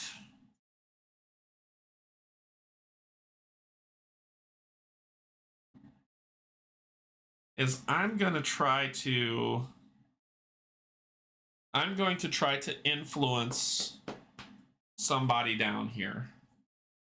Because my officer's placed. I could place a soldier, but no point in it. Well, maybe. Actually, maybe I could set up to protect this side. I don't want to lose that. This is in more... Well, they're both in equal amounts of danger. You're not touch this side, so I'm going to do this. I'm going to place this right there, gaining 1 safeguard. Okay. I'm not on patrol. There is a dino incursion that's happening. So let's talk about what happens with dino incursions, or dino attacks is what they're called. So first thing we do, and let me see if I can zoom in enough for you to see. Yep. First thing we do is we look. It's full up here. I know you're seeing the logo and it's kind of overshadowing, but you can see the blue and that's all you should really care about. The first thing we do, we look to see if there's any traps. Well, Chad put a trap there, so we're going to flip that trap over to see what it is. It's a trap that catches a blue Bronto. But on this trap was a red, a raptor. That's okay. Because what we're going to do now is we're going to do traps, the wall, and then all the horrible things that happen. Oh god, it's my turn. Crap. Crap. That was a bad idea. That was such a bad idea. I think I want to take that turn back. I didn't realize what I was doing. I want to take that turn back. Ooh. We're going to rewind that. Take that 1 Bronto off. I did not realize what I was doing. That was awful. That was stupid. I'm going to take that turn back. I'm taking that turn back. We're undoing it because I almost screwed myself. Okay. So that would have been really bad. Oh, that's bad. Okay. We're going to trigger this one so y'all can see it. So I'm going to do this. I don't have enough to do that, so we're gonna do this to gain some supply, which is gonna get me a raptor. Oh, that would have been a horribly bad move. I'll put a raptor here. We're rewinding the clock. So I do that, and then I will gain 1 scrap and 1 food. Whoa, I almost screwed that up. Okay, that's gonna end my turn. I almost screwed that. That would have been bad. That's a don't do that. Don't let breaches happen on your turn. And you'll see why when we get there. So no dino attack because I undid my foolishness and we're okay. No dino attack. So that ends my turn. So let's talk about what these 2 chumps are doing. So you are going here and you are going here. Okay, we're going to have a dino breach and you're going to get to see it anyway. All right. So Chad is going to look to see, okay, is there any neutral dice that's a hammer? Nope, but there's a red hammer. There are no more neutral dice, so then they're going to go for their colors first. So he's going to grab his red hammer, and he's going to put it on protection, fortification here, putting a Bronto in this locale. Whew, almost screwed that up. Then, in the place where he has the most settlements, and I know I like to zoom in so y'all can see this. In the place where he has the most settlements, which happens to be this locale, he's going to add a trap here. He's going to add a trap here. And he's going to add a wall as well to the leftmost place. Cool. Then he is going to place, once again, you see that arrow that's at the side? Are we going to see a dinosaur eat Karen? I would love for that to happen, but no, they hide like chumps the whole game. So we'll come down here, and he's going to place a soldier in the expansion settlement, which would be one of his elite guard. But remember, the expansion settlement area is full. So what he's going to do is he's going to go... There's placement rules for this. And I need to read this so y'all make sure you understand. Excuse me. Here we go. Have the same effect as explained under military zone training, but the active dissenter places the soldier in the opposite zone of where they are. So so it would have been expansion, but it's going to come over to fortification. And the rules for doing that, because there's special rules on page 11 that says,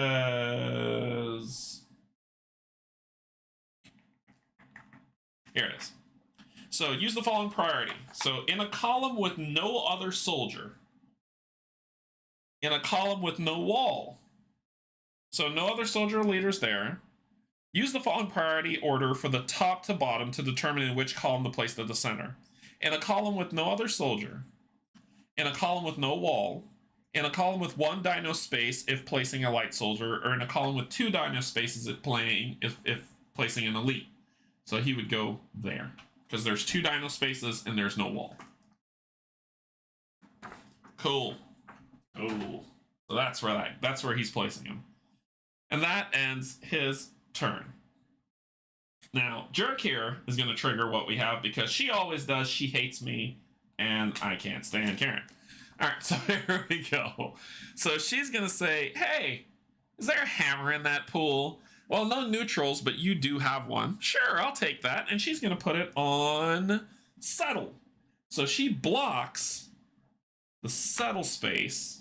She is going to add a dino, and we're about to have, she's going to add a dino. She added this blue one, and we're going to have a breach, potentially, so we don't have to roll the next one.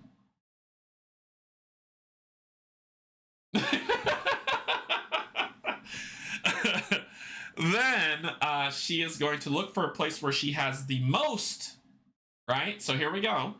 So she's looking down here, and she's like, where do I have the most settlements? Well, there's a tie here and here, but she was putting it on expansion, right? So we're going to start on expansion. That's where she was going.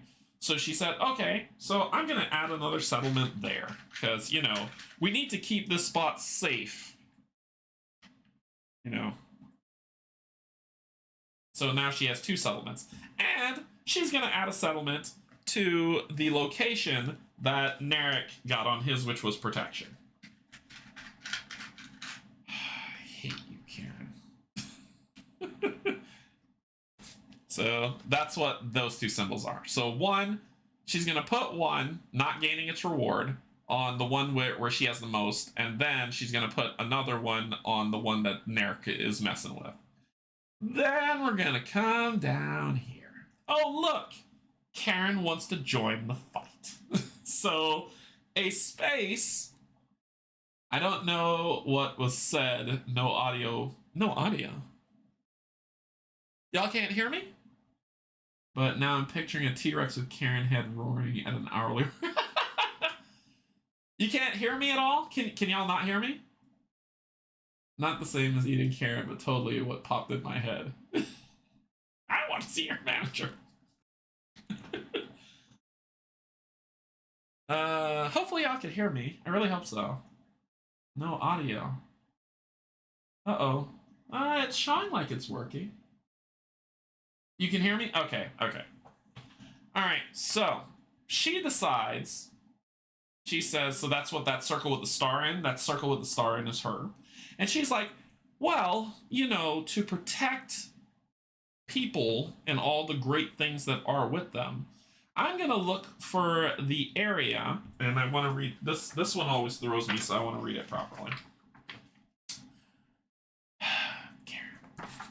So it says, select the zone with the fewest empty dino spaces, because she wants to be helpful.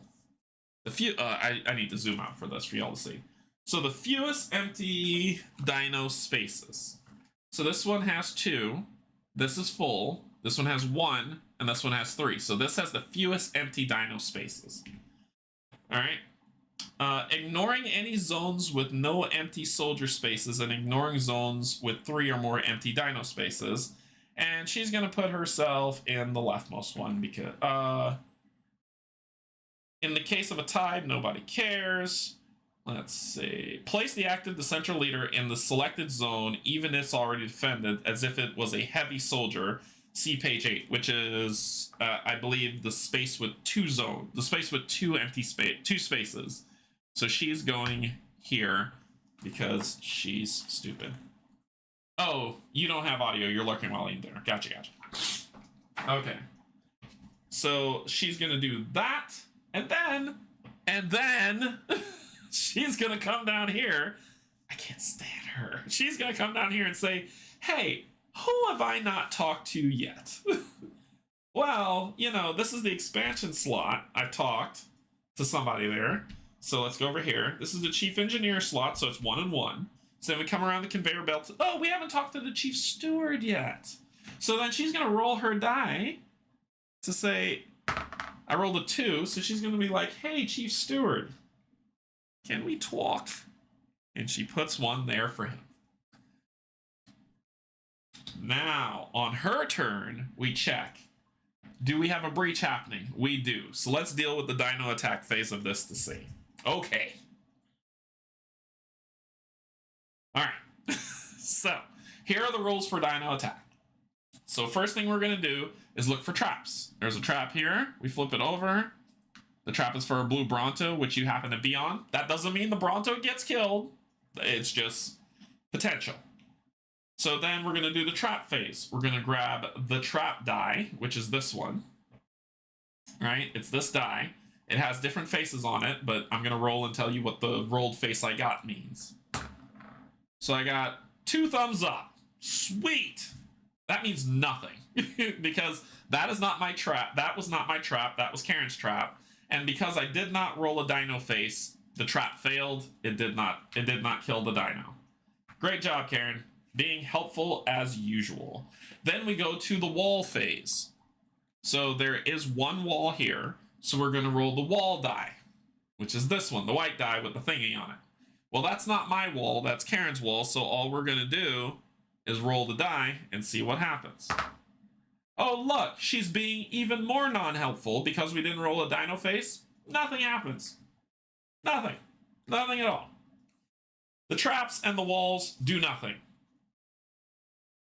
Damn it, Karen. All right, so then we talk about, are there any light soldiers? No. So all light soldiers would defeat 1 dinosaur. All heavy soldiers will defeat 2 dinosaurs in their column. So this one kills this guy. So this dino dies and it goes on my board. This one kills 2 dinos. So this dino dies. This dino dies, and these are both my soldiers.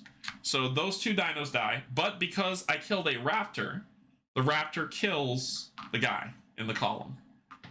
If it's my leader, I wouldn't die, which is what I'm about to show you now. So then my leader gets to attack, and my leader kills both of these, but because it's my leader, she doesn't die. So all the dinos are dead. We did not get a breach. We protected the zone. We're good. Thanks for nothing, Karen. So then it says, okay, collect all the toppled dinos and put them on your board. So I got 1, 2, 3, 4, 5 of them. Sweet. Okay, so topple defeated soldiers, which 1 died. And then, was there a breach? Did they get past your soldiers? No, they did not. Thank gravy. So now we get combat reward phase. Sum up each player's contribution to the fight. So Karen had 1, 2, 3, right? So she contributed 3. Yes, even if it doesn't work, you're supposed to add it. And I contributed 1, 2, 3. So we both contributed 3 to the fight. So it says, sum up the contributions. Pick rewards according to the level of contributions.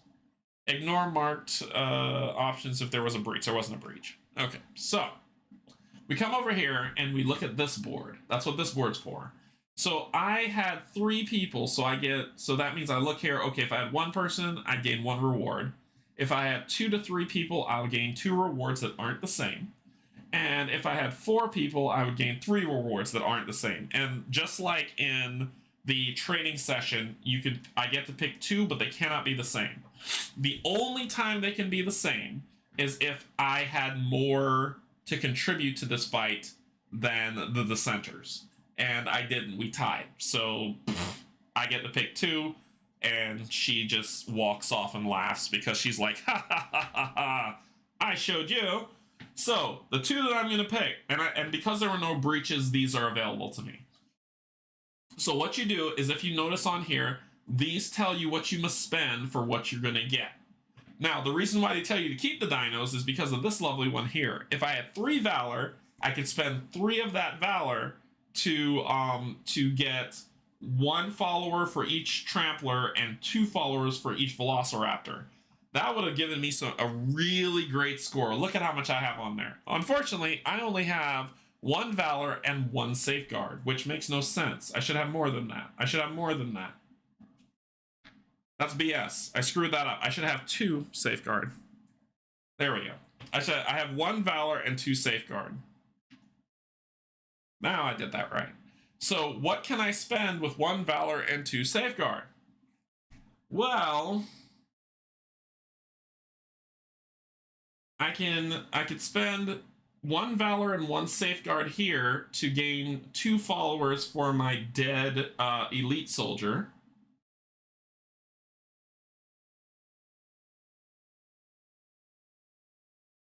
And then I could spend 1 more safeguard to gain a story. I think that's what I'm gonna do. That's my 2. So I'm gonna come over here, and I'm gonna spend 1 valor and 1 safeguard to gain 2 followers for my dead soldier. So I go over to this, my follower thingy, see the thumbs up, and I gain 2. 1, 2. Remember, I'm supposed to be getting like 55 of these. And then my other one is I'm going to spend the other safeguard to gain the sections resource, which is here, which will give me a story. So I gain a story on my board. And that's my 2. Then we just do cleanup. So cleanup is, first things first, return all topple soldiers to the supply. Return all soldiers and leaders that partook in the fight back to their respective boards. They're still alive. You'll go back over here because you suck. Put all the dinos back into the supply.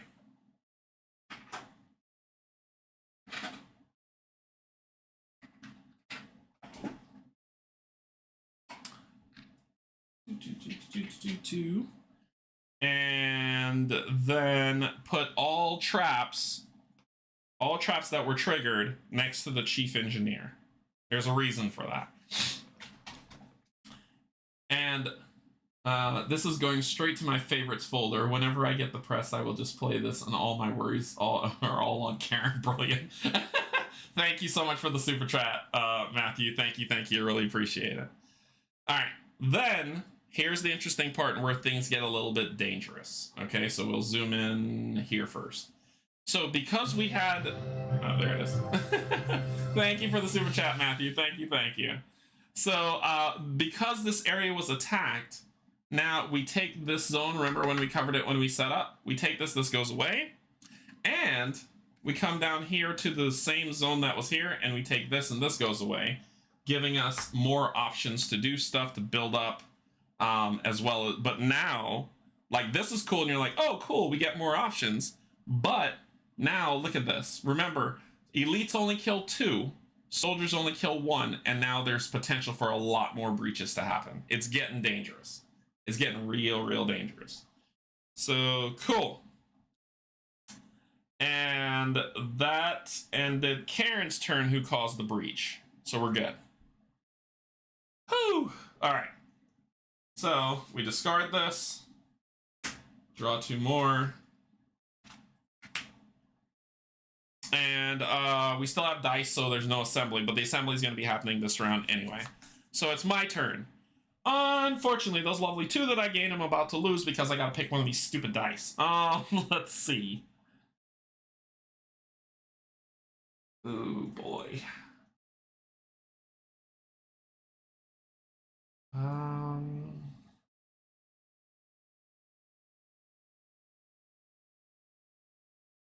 I think I gotta trigger this. Because they're gonna do it. They've got military over there. They're gonna trigger it. I need to be prepared. So basically, I spend my life stopping them from doing stupid crap at the potential mercy of my health. So, we'll take your stupid Karen Horn die, and I'll put your stupid Karen Horn die right there.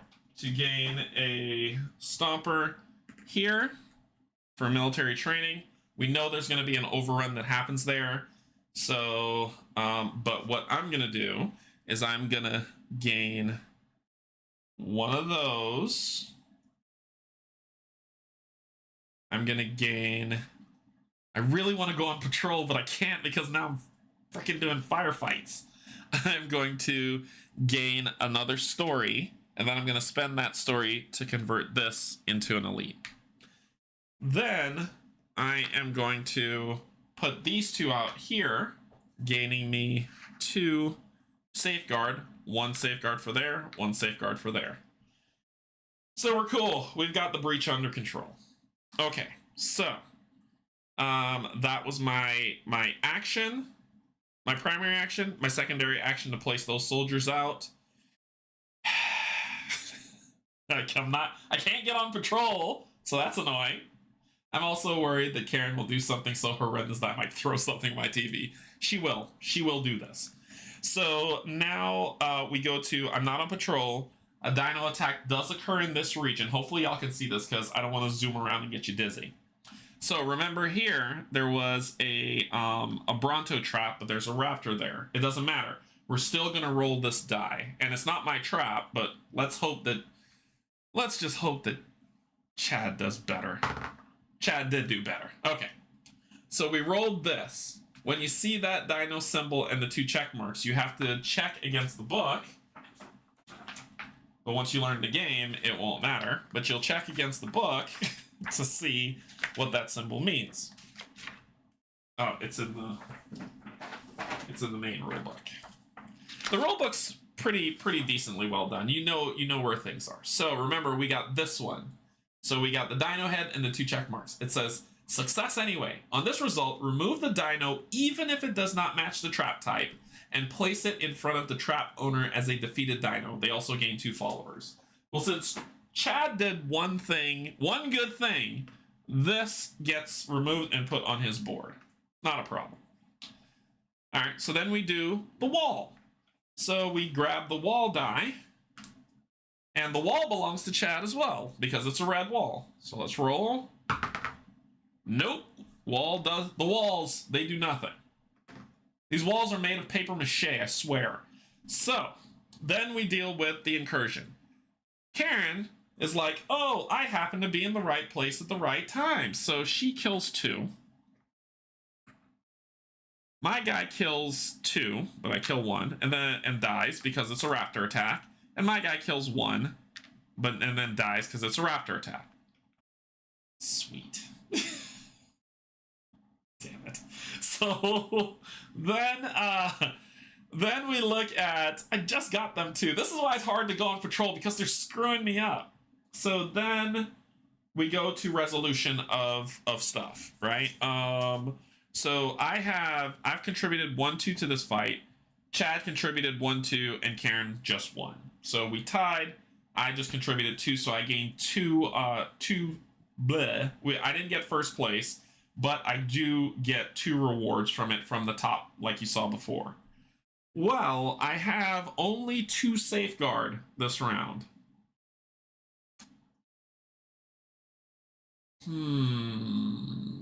I can... There's not much I can do. I wish I had one. All I needed was one valor, and I could have gotten 4 followers. Oh, because I placed her die, I also lose 2 followers, just to let y'all know. I'm back down to town. Because they told me I sold out, even though I went to defend the camp.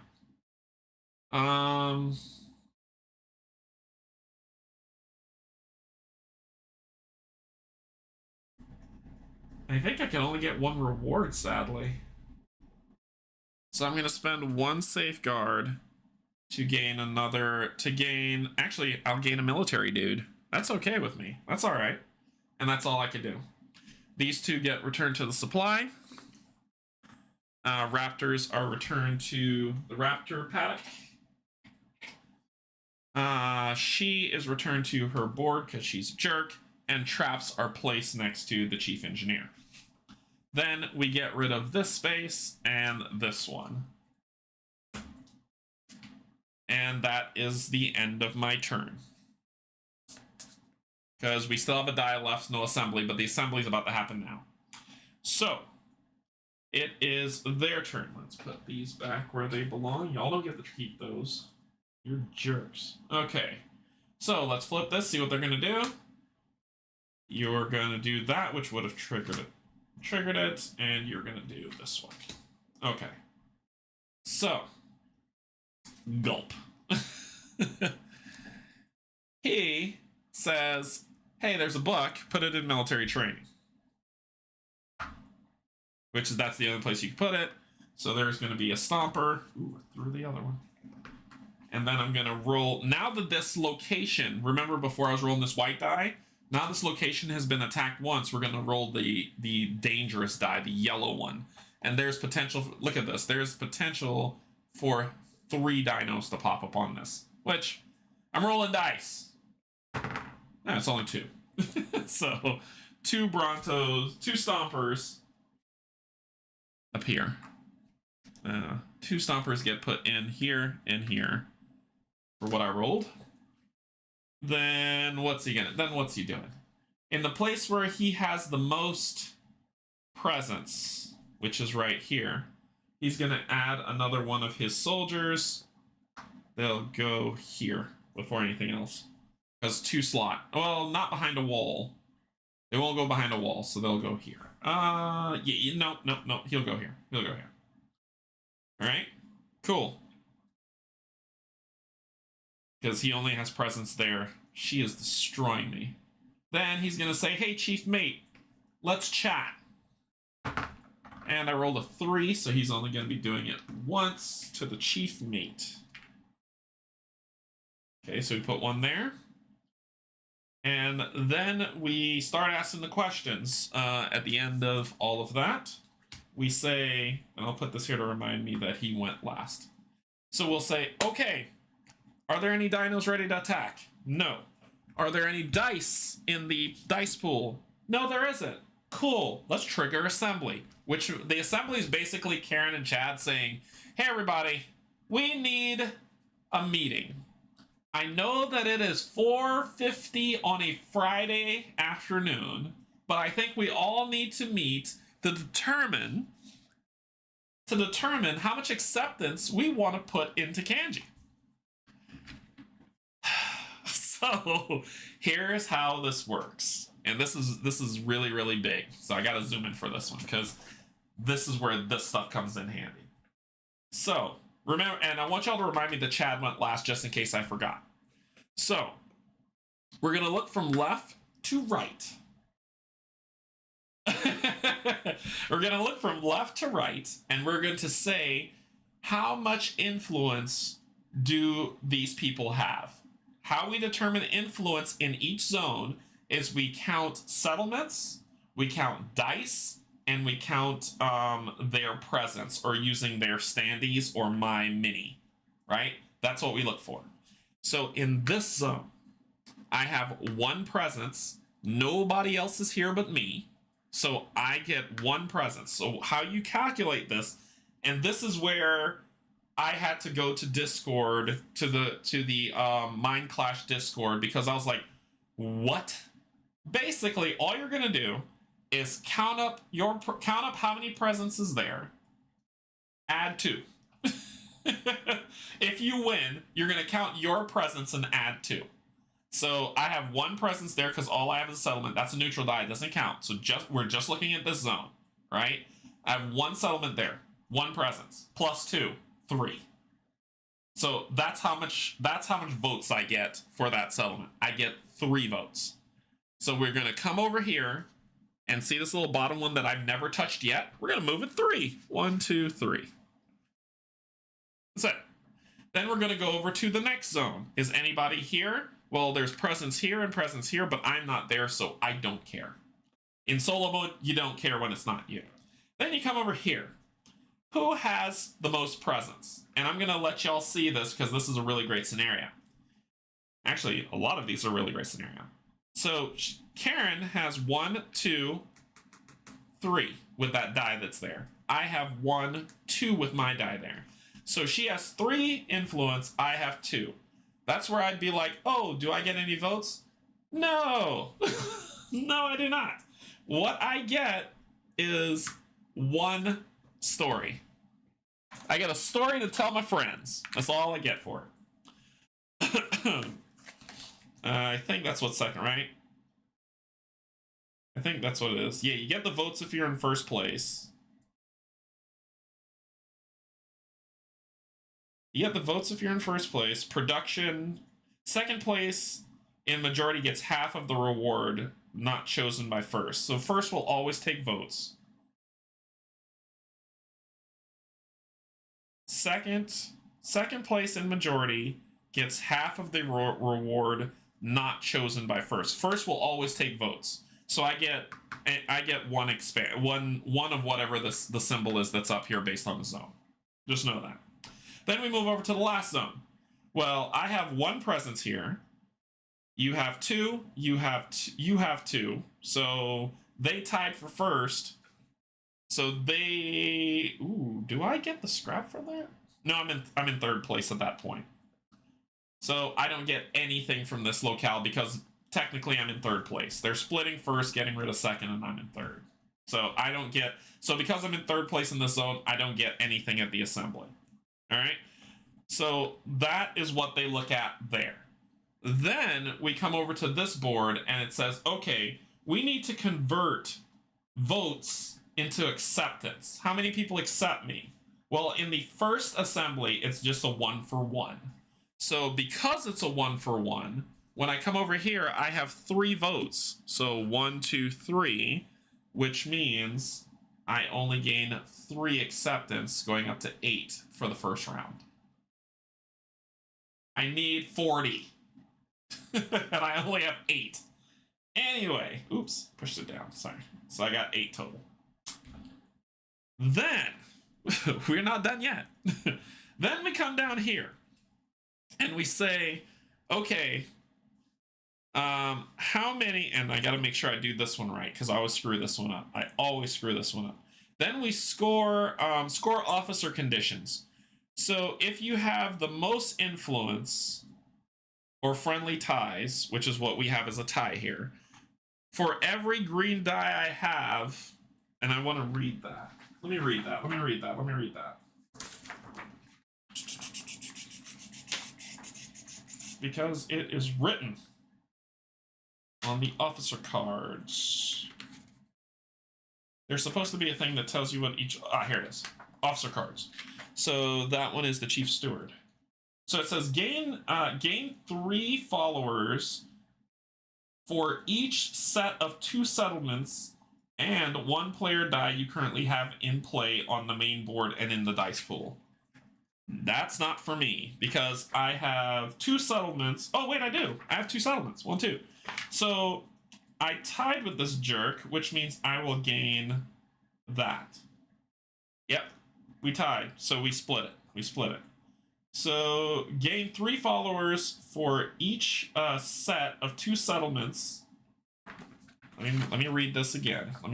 Scoring out for each officer tile, the players with the most influence on it, including both in influence pool and spaces, receive followers based on the scoring condition. Then the players with the second most influence receive half the followers rounded down based on the second. Ties are friendly for both first and second place. Players tied for most influence receive the full amount of followers, and those tied for second receive half. So, gain 3 followers for each set of 2 settlements. So let's look at the board. Gain 3 followers for each set of 2 settlements. 1, 2, 3. So I've got 2 settlements and 1 player die. Boom. You currently have in play on the main board and in the dice pool. So I gain 3 followers. Sweet. So I go 13. Okay. Next one. I don't have anything on. Next one, this is a 3-way tie, but it's friendly. So this one says, choose a community or defense area of 1 zone. Gain 1 follow for each piece you have there, your settlements, dice, or leader in community area, or your soldiers, traps, walls. gain 1 follower for each piece you have there. I'm gonna choose this one because I gain 1, 2. So I'm going up to 15. And then finally, the third one, I don't have anything for, so I don't score anything. The end. So that was the first assembly. After, basically, this game is played until 3 assemblies, and then the game's over. At the end of the assembly, we are going to retrieve all of them, but retrieve all leaders, but everybody's been retrieved. Grab all the dice.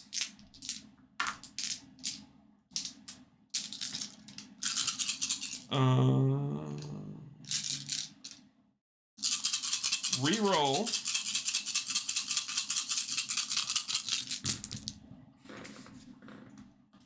So we've got horn, horn,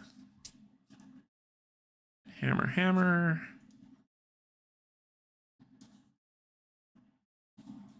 one book, and 3 backpacks. Then we reset the patrol.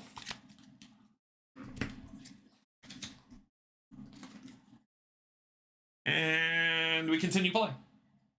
And then we just continue playing. Remember, Chad went last, so it is her turn. So she's going to grab that 1 book, you jerk. And she's going for rations on sustenance, which will add a raptor. I hate them so much. Okay. And let me show you her card. So she's going to take that book. She's going to put it on sustenance rations. She's not going to do anything with her primary. Her secondary action is she's going to put a strong soldier on military. She would put them there. And that is her turn. She is done. Is there any breaches? No. Dice are in the pool, so no other assembly. Then we do boom, boom. And we continue on. What the heck do I do?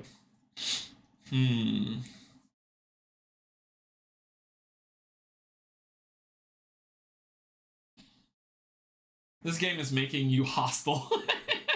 You're starting to sound like me.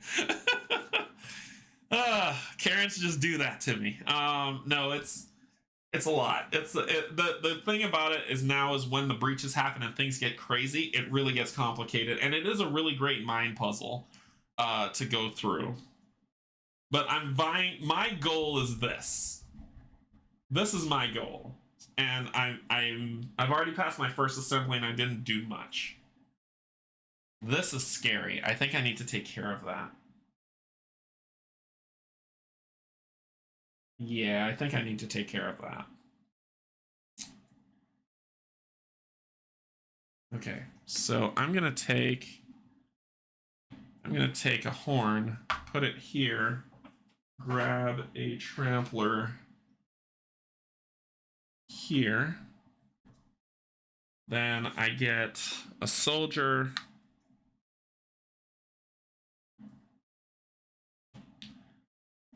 I can put more settlements if I'm cautious, but I got 2 soldiers. I'm gonna get a story, and then I'm gonna spend that story to turn these 2 into this. And then I'm going to place these 2 out into the world. I'm putting you here. I'm not kidding y'all. I really want to do a patrol before this is over so I could show you what happens there. But I'm stuck on the defensive right now. And I'll put you here.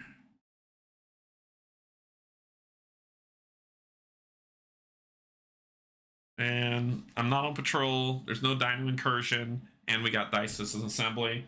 So let's see what they're doing. You're going to do this. And you're going to do this one. All right. So let's take a look at Chad and what Chad's doing. Hopefully y'all can see the board a lot better now. So Chad is going to try to grab a horn. There is 1 horn left. And he's going to put it in expansion settle, which draws a stomper.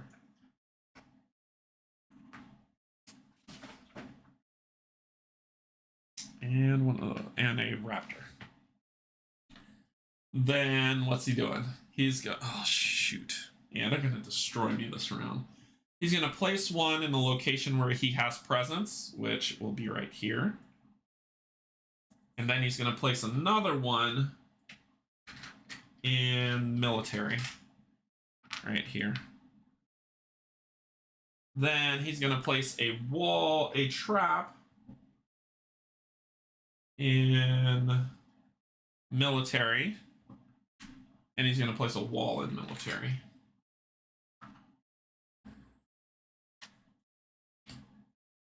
And Karen is gonna grab that backpack and put it in military training. She is trying to trigger a freaking another breach. Come on, lady. So she's gonna go here. That, dang it. And what else? I have to roll the danger die. Another raptor. Remember, put them in the order that they drop. And a Bronto. Keep the heat on, Karen. That's the only way to make yourself be something. Alright, so that's that. Oh man, that is so close! That is bad. That is very bad. Okay, then what is she doing? The place where she has the most presence, she's going to place one of her soldiers. It's between these two. So she started here, so it'd be over to this one. She'd put it here. Okay, then get rid of both of these patrols and get 2 new ones because she's stupid. Ooh, that one could be good. That one could be good if I can make it work. Okay.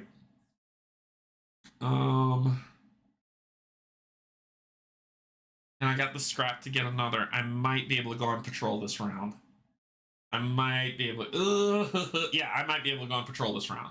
And then she is going to put herself in the expansion slot with the least amount of space, which is right there.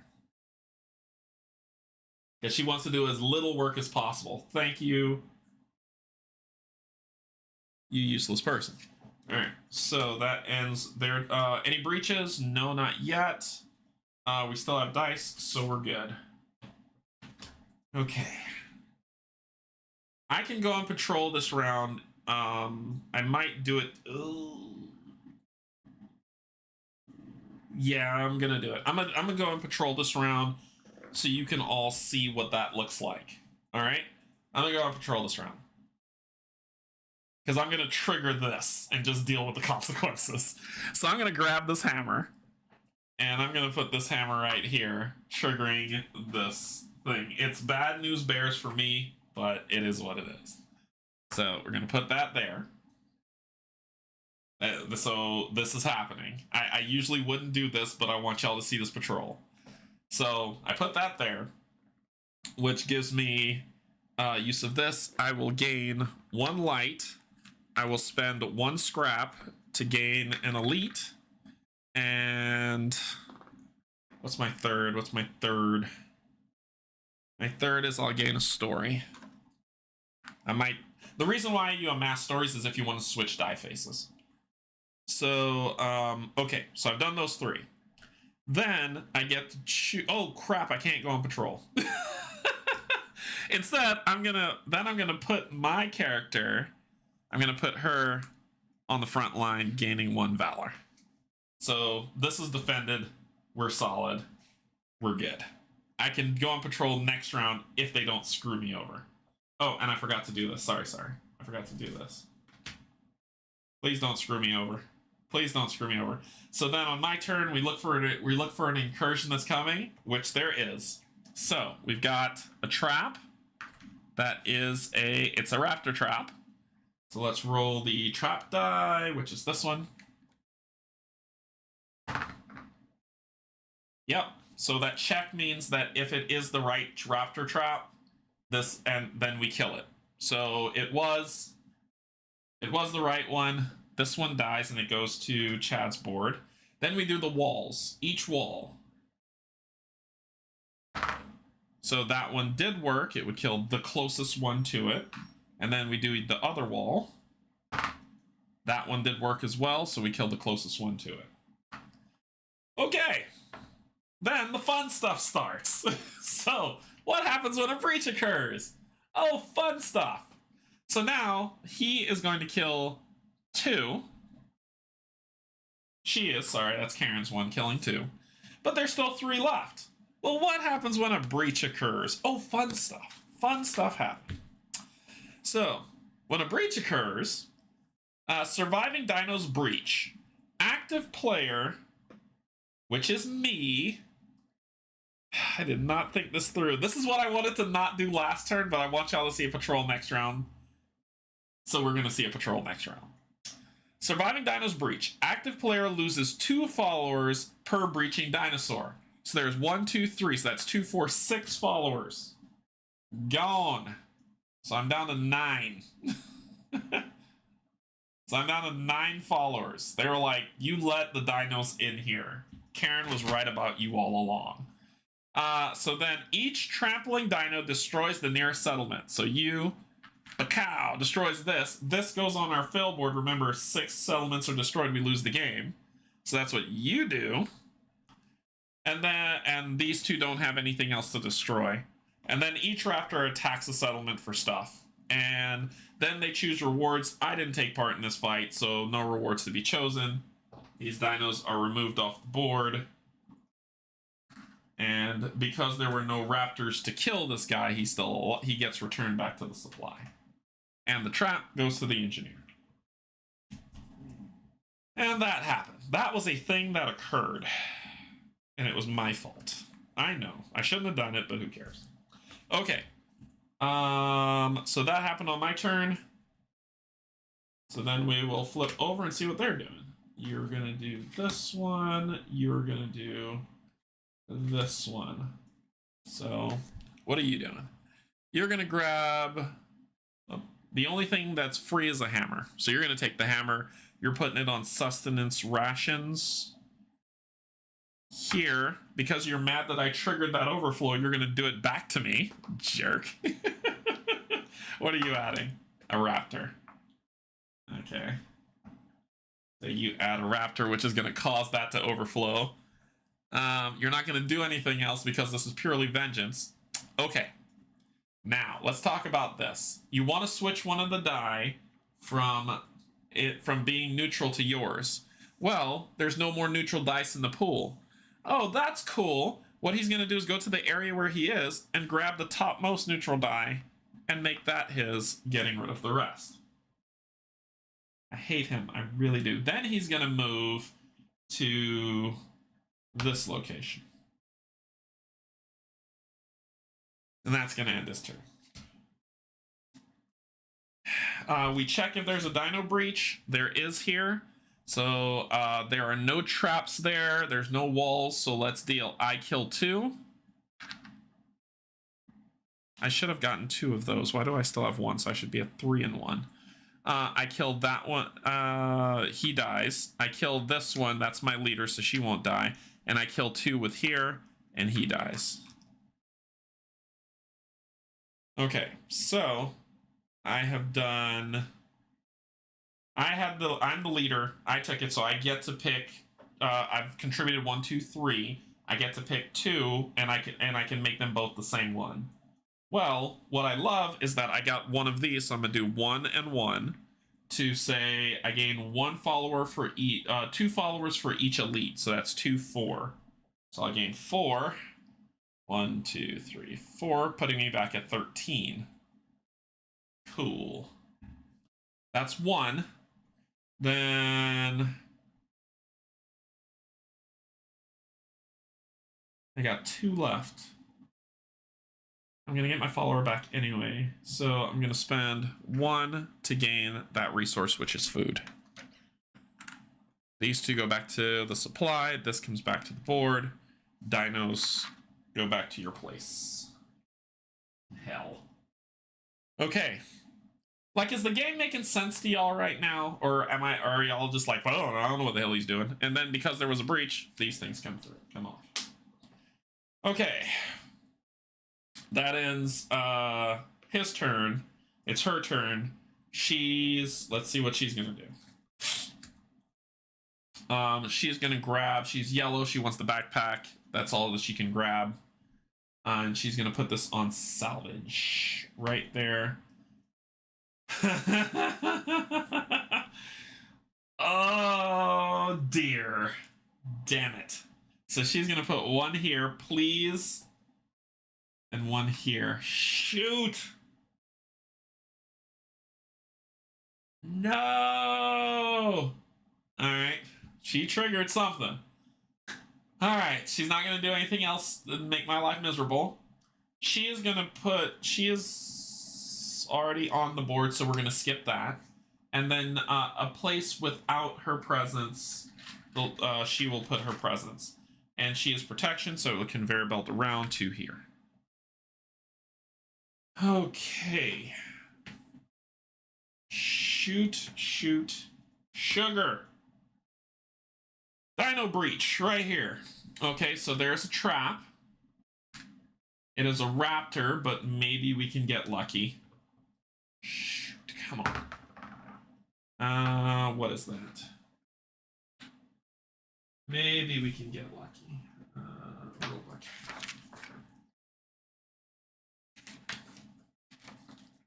That is a head to check mark. Success anyway. Okay, sweet. So you kill this one. Then let's roll the wall die. Nope. Alright. So you kill this one. You kill these two. This one makes it through. And this one would have killed you. This one makes it through. And when raptors make it through, each raptor attacks the nearest settlement, which is mine, and I lose 2 people to go to 11. Dadgummit.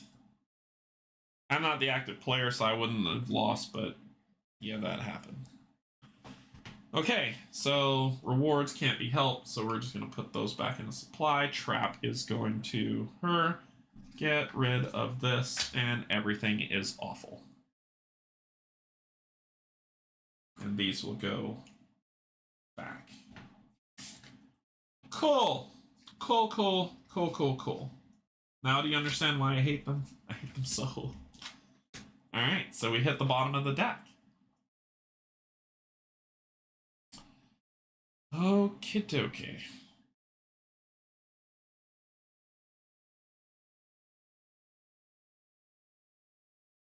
My turn. Now I'm going to take this, and I am going on a patrol this round. So I'm going to do this to put Bronto and a raptor. In my fury, I throw. All right, so I'm going on a patrol. So let's talk about patrols real quick. So I put it here, I get a Bronto, and I'm going on a patrol. When you go on a patrol, you come over here and you select one of these two. I'm going to select this one, and then I'm going to zoom in so you can see it. To go on this patrol, I need at least 2 people to go, 2 soldiers to go out, whether they are light or elite. 2 soldiers. It's called teamwork, right? So I happen to have 2 soldiers, an elite and a light one, that are going to go out on this patrol, and I'm going to take my patrol token and put it here. That's what they've gone out.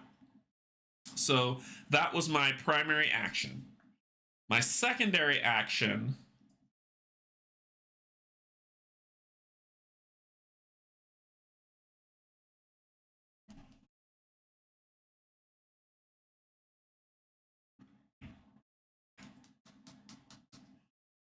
I'm going to influence somebody. I'm going to spend 2 stories to influence the security chief.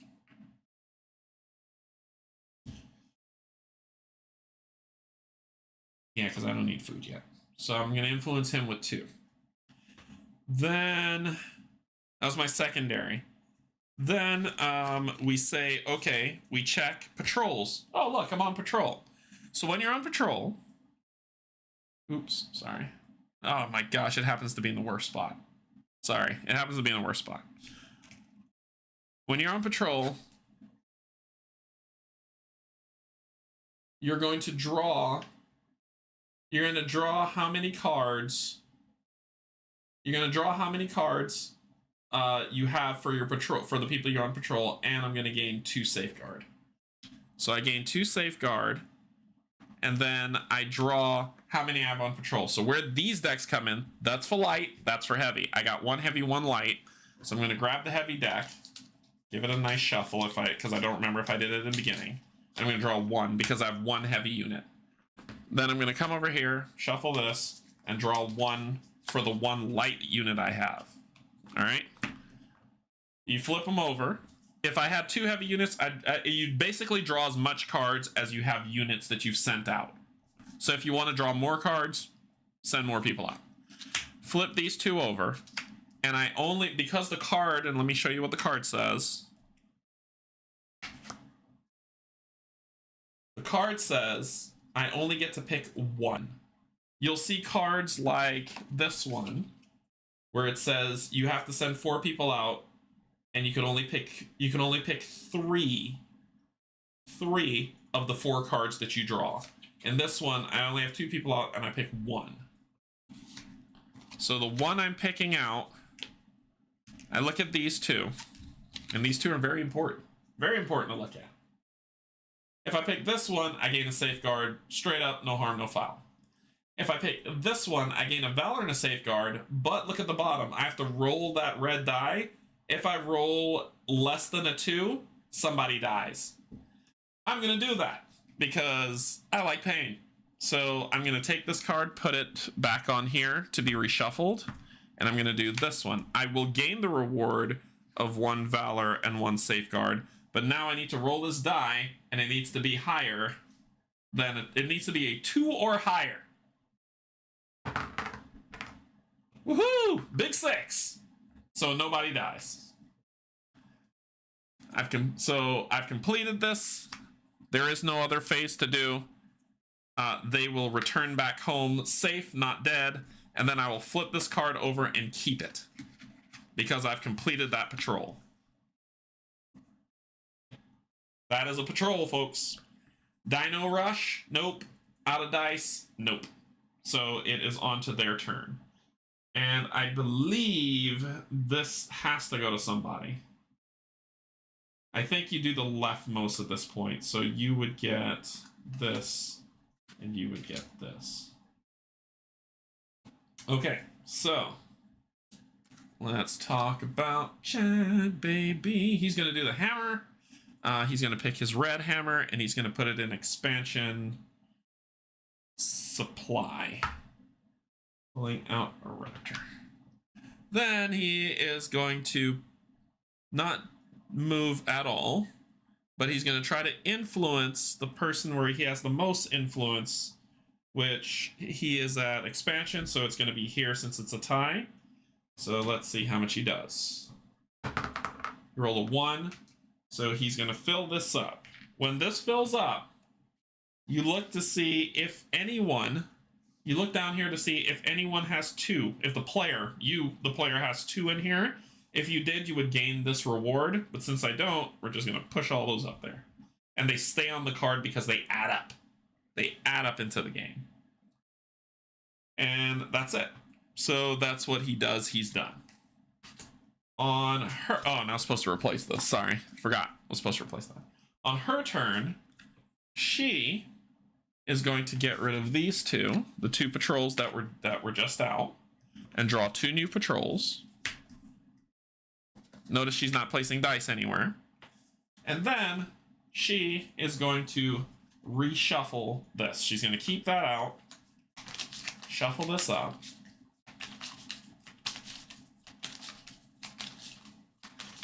grab 2, just like we did in setup.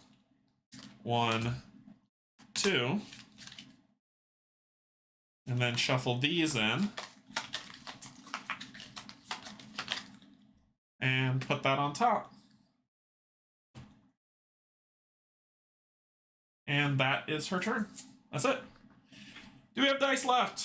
Yes, we do. So we continue on with our turn, and it is my turn. So let's refill this. I got the deck upside down, didn't I? Okay. Unfortunately, I'm going to lose some more followers because this game hates me. You know what? You know what? I'm tired of losing followers to these jerks. So what I'm going to do instead, I'll take... Oh, and this would be discarded. I'll take this. Losing 2 followers because I had picked it, so I'm going to 9. And I'll put this...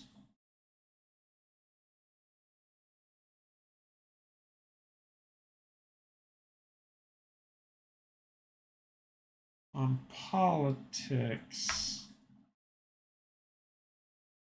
And I'll do that and roll the danger die. 2 raptors.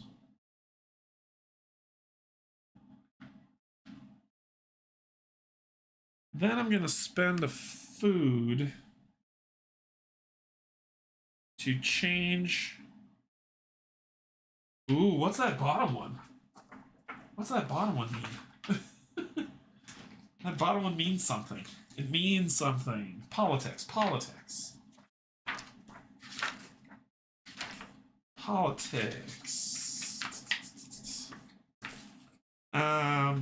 Pick one of the following 2 options. Spend 1 food and 1 story to replace a neutral die on the main board with one of your player dice, or if there's at least 1 neutral dice in the pool, spend 1 to replace a neutral die with one of your dice. Set the same face as the die. So I have to do it on the main board, sadly. So I have to spend the food and the story.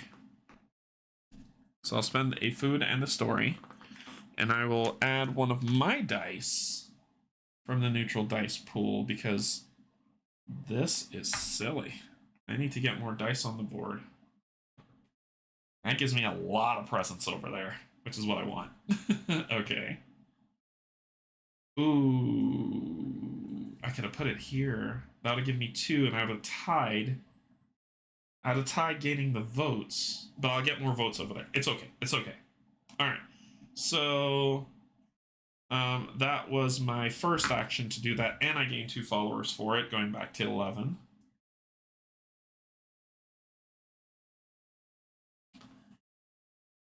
Okay. Then I will place my 2 fighters out. I'm going to put you here for 2, 1, 2. And I'll put you here for 1.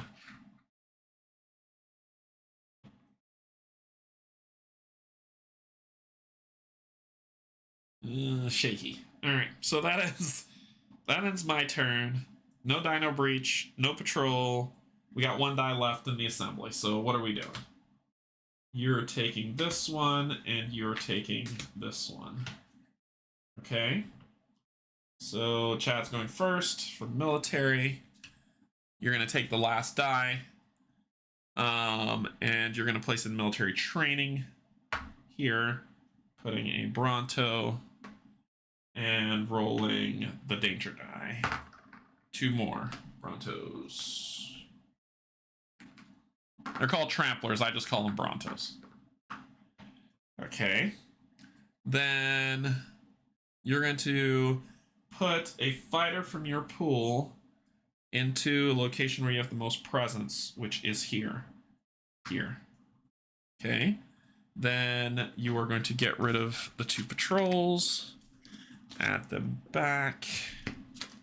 1, 2. And you would move, but you're already in a location. Nobody cares what you think. Any overflow? No. Any other craziness? No. Go to Karen's turn. There is no dice in the pool. We trigger the next assembly. Cool. So we're over here. I've got 1, 2, 3 presents. I win this one. So it's 1. So then it is assemblies.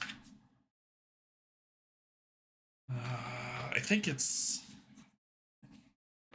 So I would gain 1, 2, 3, 5. So I would gain 5 votes.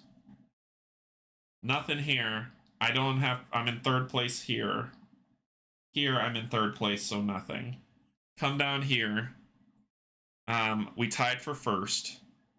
So every 2, 1, 2, and 1, I will gain 3 followers. Going up to 14. I got the majority here. So every completed patrol, I gain 2. 1, 2, which is 1. I come over here. I get nothing, and nothing here. So I went up to 16. I went down to 9, and now I'm back up to 16. So I'm doing all right. I'm doing all right. All right. So that's all of that for the assembly, and then we convert. So we're on the second of the assembly. On the second one, instead of gaining 1 point per each, it's 1.5 acceptance per each. So I've got 5.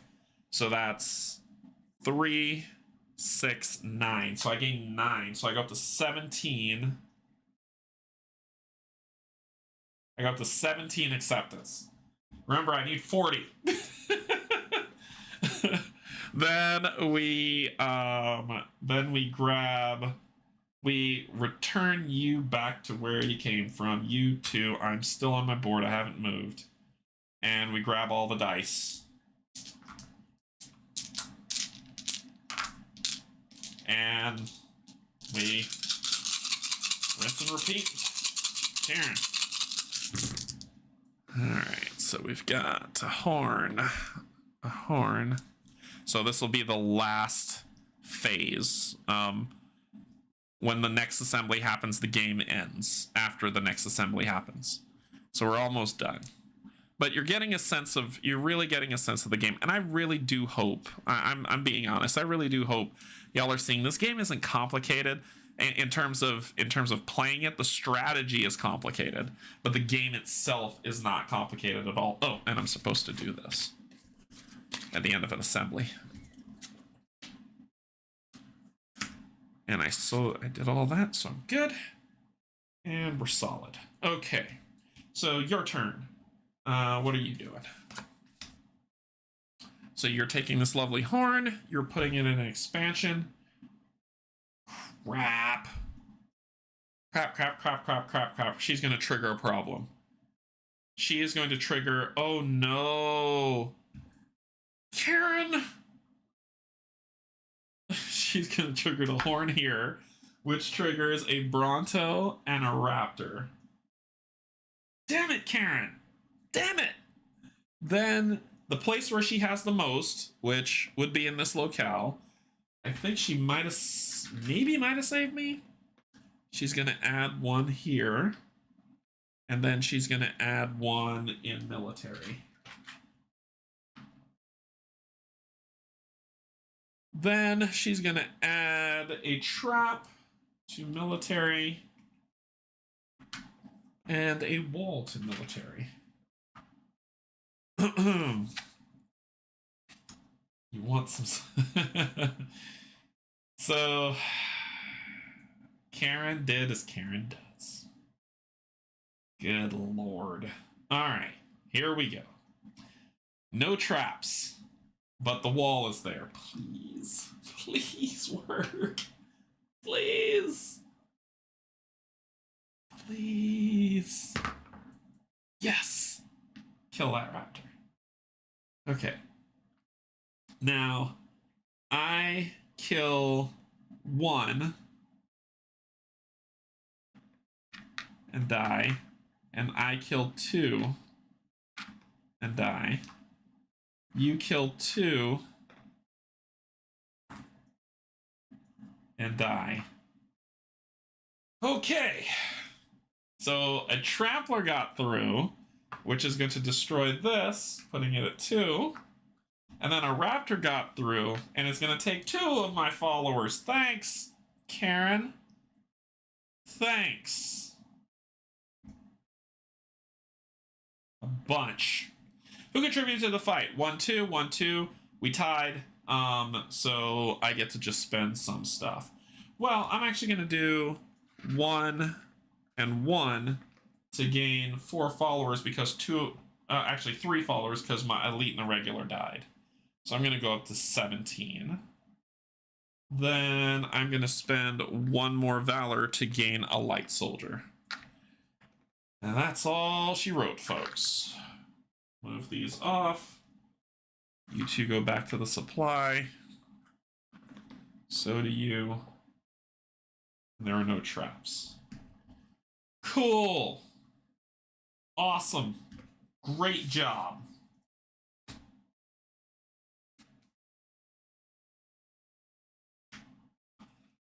All right, let's see what we're going to do now. Why is there only 1 die out? Did I not place a die? Oh, the assembly happened. I was like, why is there only 1 die out? Because the assembly happened. Okay.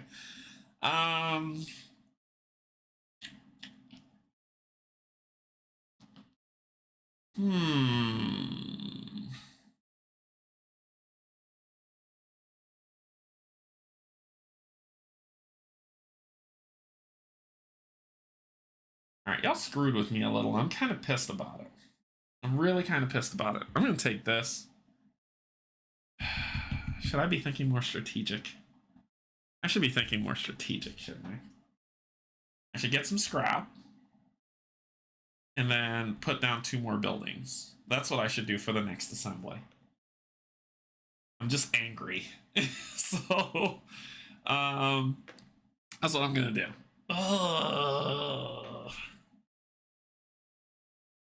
No, I'm bitter. I'm very, very bitter. I am going to take this and put it here. I'm going to put this here, which lets me spend a food to put one of my dice as one of these dice and get rid of 1. No, I'm bitter. Then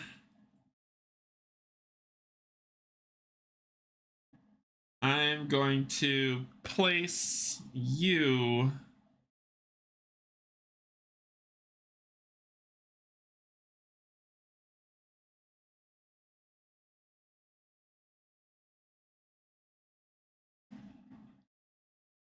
here to gain 1 valor. Actually, here. No, here. No. Here. To gain 1 valor. No dino breaches. I'm not on patrol, and there's dice in the pool. All right, so now we got Karen's taking this one, and Chad's taking that one. So what you doing first, champ? You're gonna grab the only backpack that's left. Hey, Morganite, what's going on? And it's gonna go into sustenance rations. So you'll go here, putting a Bronto and rolling the danger die for another Bronto. Okay, or a Trampler. And then you're going to put one of your units in military training. It would be this one. All right.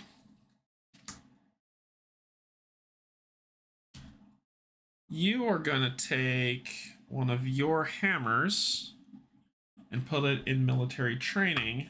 Oh, y'all are really going for this round. Cool. So your one's going to go on the trap. And then we're going to roll this die. 2 more raptors. Big fun. I am not triggering that. Then you're going to try to schmooze the chief steward. You are going to schmooze, so they're listening to you now because, you know, I let that breach happen last time. The chief steward right here. Sadly, I don't have 2 there, so I don't get the reward, so that pushes up. And that ends... Wait. Oop, wrong one. Wrong one. You are the ones who's doing it. Oopsies. Almost screwed that up. Okay. And you would have put a soldier in where you have the most. And you are at military, so the next one over is this one. You put one here. Okay. Cool.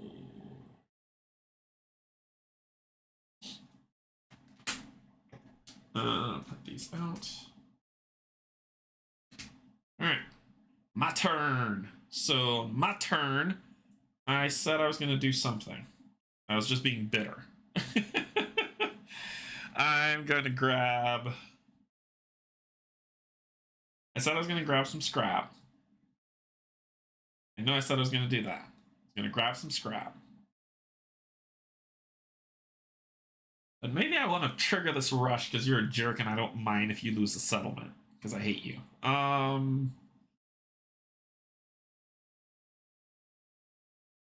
Yeah, because... I see you. You're gonna try to screw me over. Yeah, I'm not gonna. No.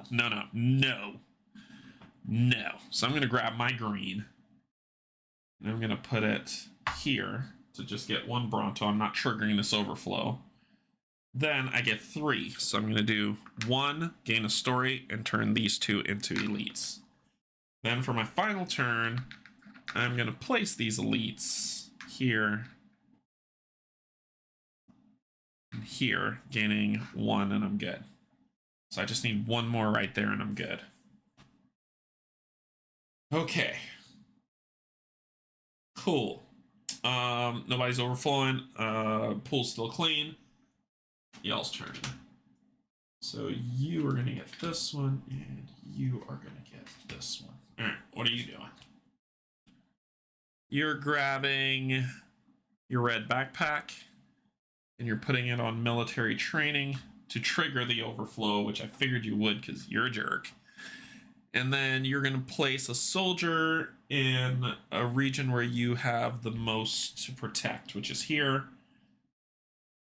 Leftmost.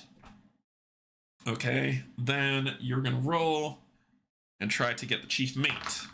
Ooh, I blew that all to hell. I don't know how these were. Oh, I think it was like this. No, I was here. It was like this. Okay. Or was I at the top? I don't remember. I started over there, which means I wouldn't be at the bottom here. I would have to be like this. I can't remember how this was. I knocked it with my die. I can't remember. What am I missing? Summer weather finally hit, and I'm looking at my games like I want to play, but I also just want to lie down. I can imagine. I can't remember how these were, so sorry. Okay, so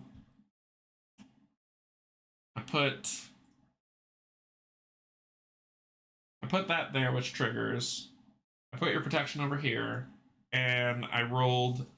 I forgot what I rolled. I rolled a 1 because my brain got scrambled when I did that, and it's going to the chief mate. Okay. Dino overflow is happening here. So we got a trap that is for a raptor, and it's on a raptor space. You do get it. So raptors die for yellow.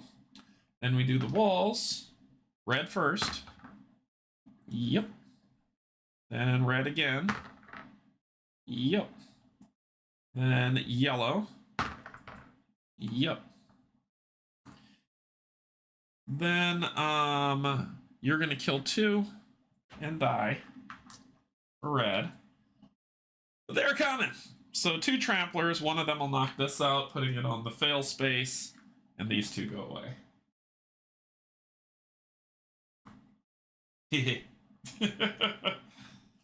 Glad you're dead. Okay, so 3 more and we lose the game. All right. Then your turn. Sustenance. You're going to grab a hammer and you're putting it on sustenance patrol. Rolling this die. And this is what I'm afraid of. 2 Brontos. I'm okay. All right. All right, we need to get one more military person in there to solve this problem, and then we're okay. All right, so what do we got going? What do we got going? What do we got going? We've got... You're getting rid of these 2.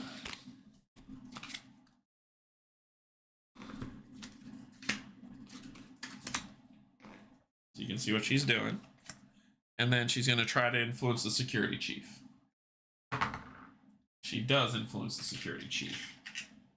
All right, I do actually have 2 on this one. So with the 2, I gain the reward, which is 2 valor. And then she adds 1 there. Woohoo! All right, now if I can win a fight, I get some big scores, and this is where I'm looking at. I'm going to score huge right here. Huge! All right, so I'm going to get first place, which means I could do 2 of them at the same. Oh, ooh, this is going to be fun. Okay. What do I need to do? I will... that ends both of you, so you're done. And it goes into my turn. I've got some greens to play. All right, so of course I'm going to use my backpack, and we need military. And this would go to the you. We need military, my friend. We're going here. We're playing a Bronto and a Danger. 2 more Brontos. Then I will gain a soldier.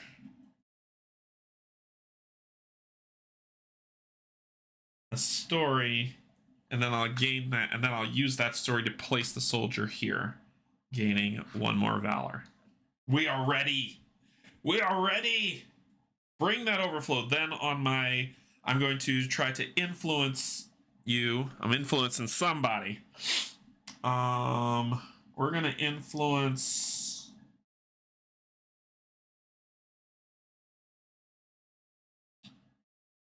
We're going to influence the chief steward. For 1. Hey Doug. Hey, hope things are going well. Any game that you are really like that I really like lately? This game's fun. I want to see what the campaign does, but I like what it's presenting. Yeah, I got a lot of games I like. You should see my shelves. Let's see. So that was my turn. No overflow, not a patrol. No, there's still dice assembly. So now we deal with y'all. We're coming close to the end here. We're coming close to the end. So here and here. Cool. All right, so let's see what he's doing. He's going to grab his hammer die, and he's going to put it on settle. That's what he'll do. Then he will... What? Then he will place... Oh, crud. Where are you putting this? Where are you putting this? You're putting it here, and then you're putting it in... protection. Oh no, so yeah, where you have the most.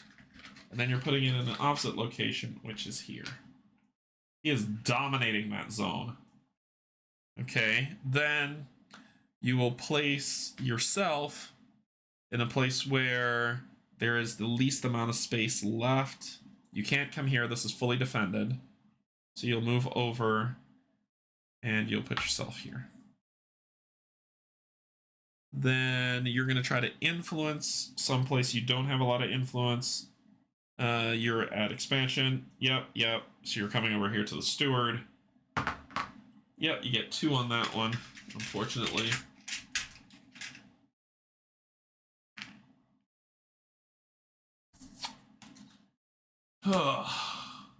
Yuck.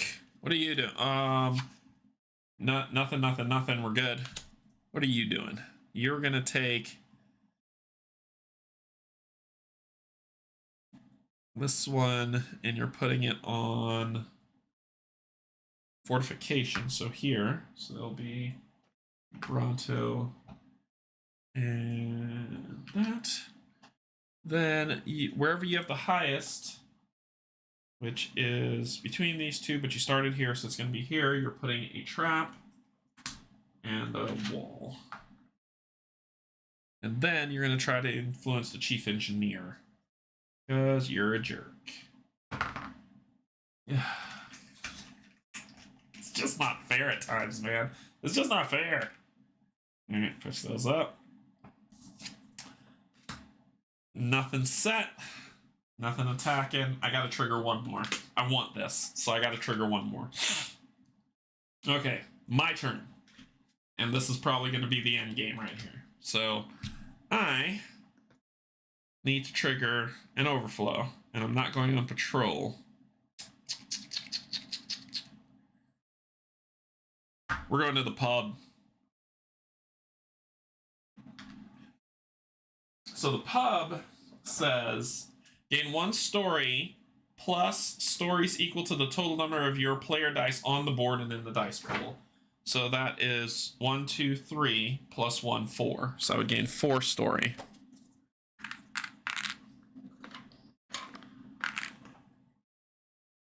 And that sets us up for an overflow for first time seeing this. Looks really cool. Yeah, it's a fun game. It's a fun game. Then we do our main action, or secondary action, sorry. What the hell I will influence somebody. And I'm going to spend 1, 2, 3, 4 to influence them 3 times. These trays are cool, but they're tiny for my fingers. 1, 2, 3. So I get to influence them 3 times, not 4. 3 times. 1 person 3 times. Yep, that's what I want. Right here. Boom, boom, boom. Push that up. That'll give me 2 more valor. This is gonna be so fun. Alright, so then no patrols, but we do have an overflow. So no walls, no traps. You are gonna kill these 2. You are gonna kill these 2 and not die. You will kill 1, and you will kill 2. We kept it safe. We killed them all. And because we've had 1, 2, 3, 4 contributing, I gained 3, and I can do 2 of them in the same place, which is what I'm doing here. So I'm going to spend 3 valor, 1, 2, 3, to say every Bronto gives me 1, and every Raptor gives me 2. So this is 2, 4, 5, 6, 7, 8, 9. 9 checks. So 1, 2, 3, 4, 5, 6, 7, 8, 9. That gives me 26. And then because I was the primary, I'm going to do it again. 1, 2, 3. So that is 2, 4, 5, 6, 7, 8, 9, putting me at 35. So I'm at 35 of the 55 I need just from that, and I gain 1, and I get 1 more because I get 3 since I contributed 4 people and nobody died. So my last one, I'm going to spend 1, 2 on this one. For every settlement that I have there, I'll gain 1 friend, so I'll go to 36. And then for every die I have in this location, I'm going to gain 2. 38. Woohoo! Love it when I win. Is it just that location, or is it all together? Ooh, I gotta check that. I gotta check that if that's just my location or all together. Because that will be way more and beautiful. Way more and beautiful. Let's see.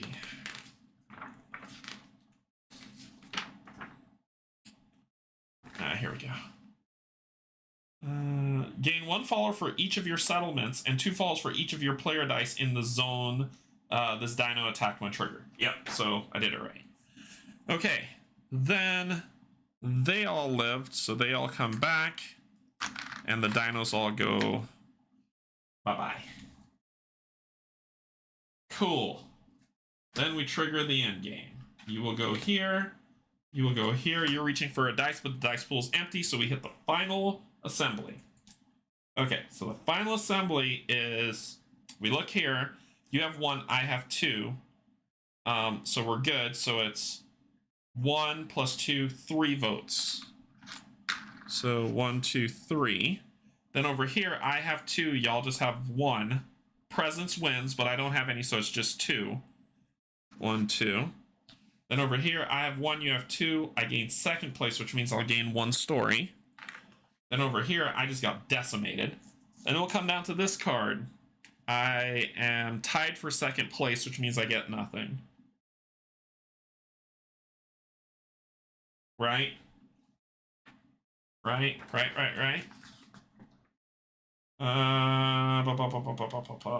Let's see. I believe so. I'm checking here. For each officer tile, the players with the most influence on it, including both... Oh, no, I get half. Then the players with the second most influence receive half the followers rounded down. Ties are friendly. Okay, so I get half. So I would gain a sustenance. No, I wouldn't. That is wrong. I gain half of this rounded down. So that is... I just had to read that. I gain half of that rounded down. So the first one is gain 3 followers for each set of 2 settlements and 1 player die you currently have in play. So 3, rounded down is 1.5, rounded down is 1, so I gain 1. 1 friend. Going to 39. This one, I dominate thee, so I gain 2. So I go to 40. Close. This one, I tied friendly. So what does this one give me? Choose a community or defense area of 1 zone.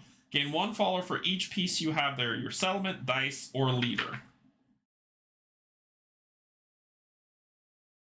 Here, 1, 2, rounded down 1. So I go to 41.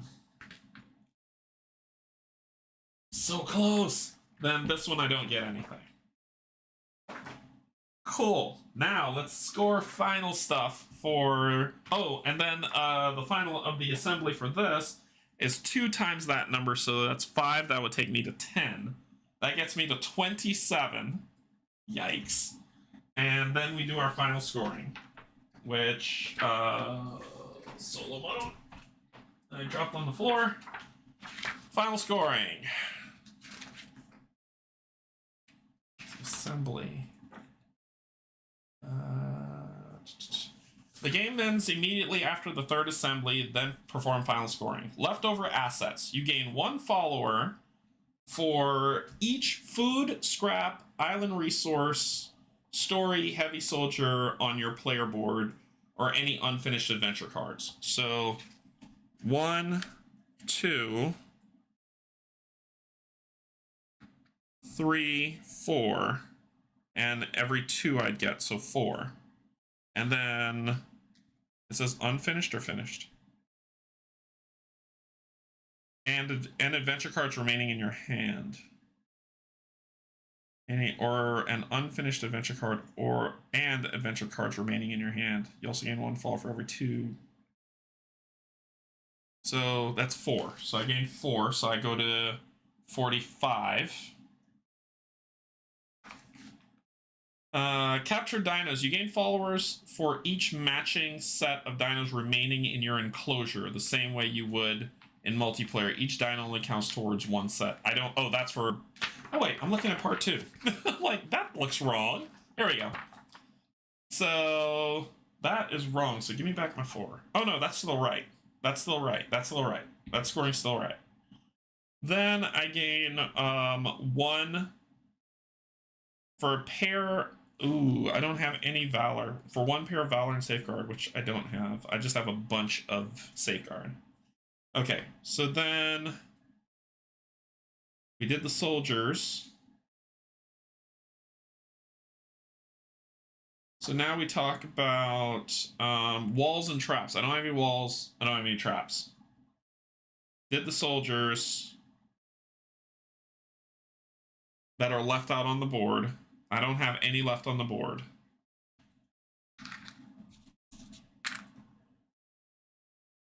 And that's it. That's what I got. That's the game. That's the ball game, folks.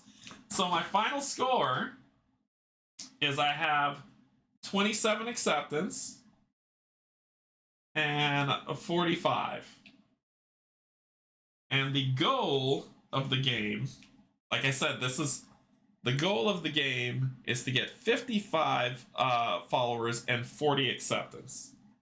I was close. I was very close, but I didn't win. But that is episode 1 of Perseverance. What did y'all think of it? I mean, how did y'all think it went? Did it make sense? Were you completely confused and lost?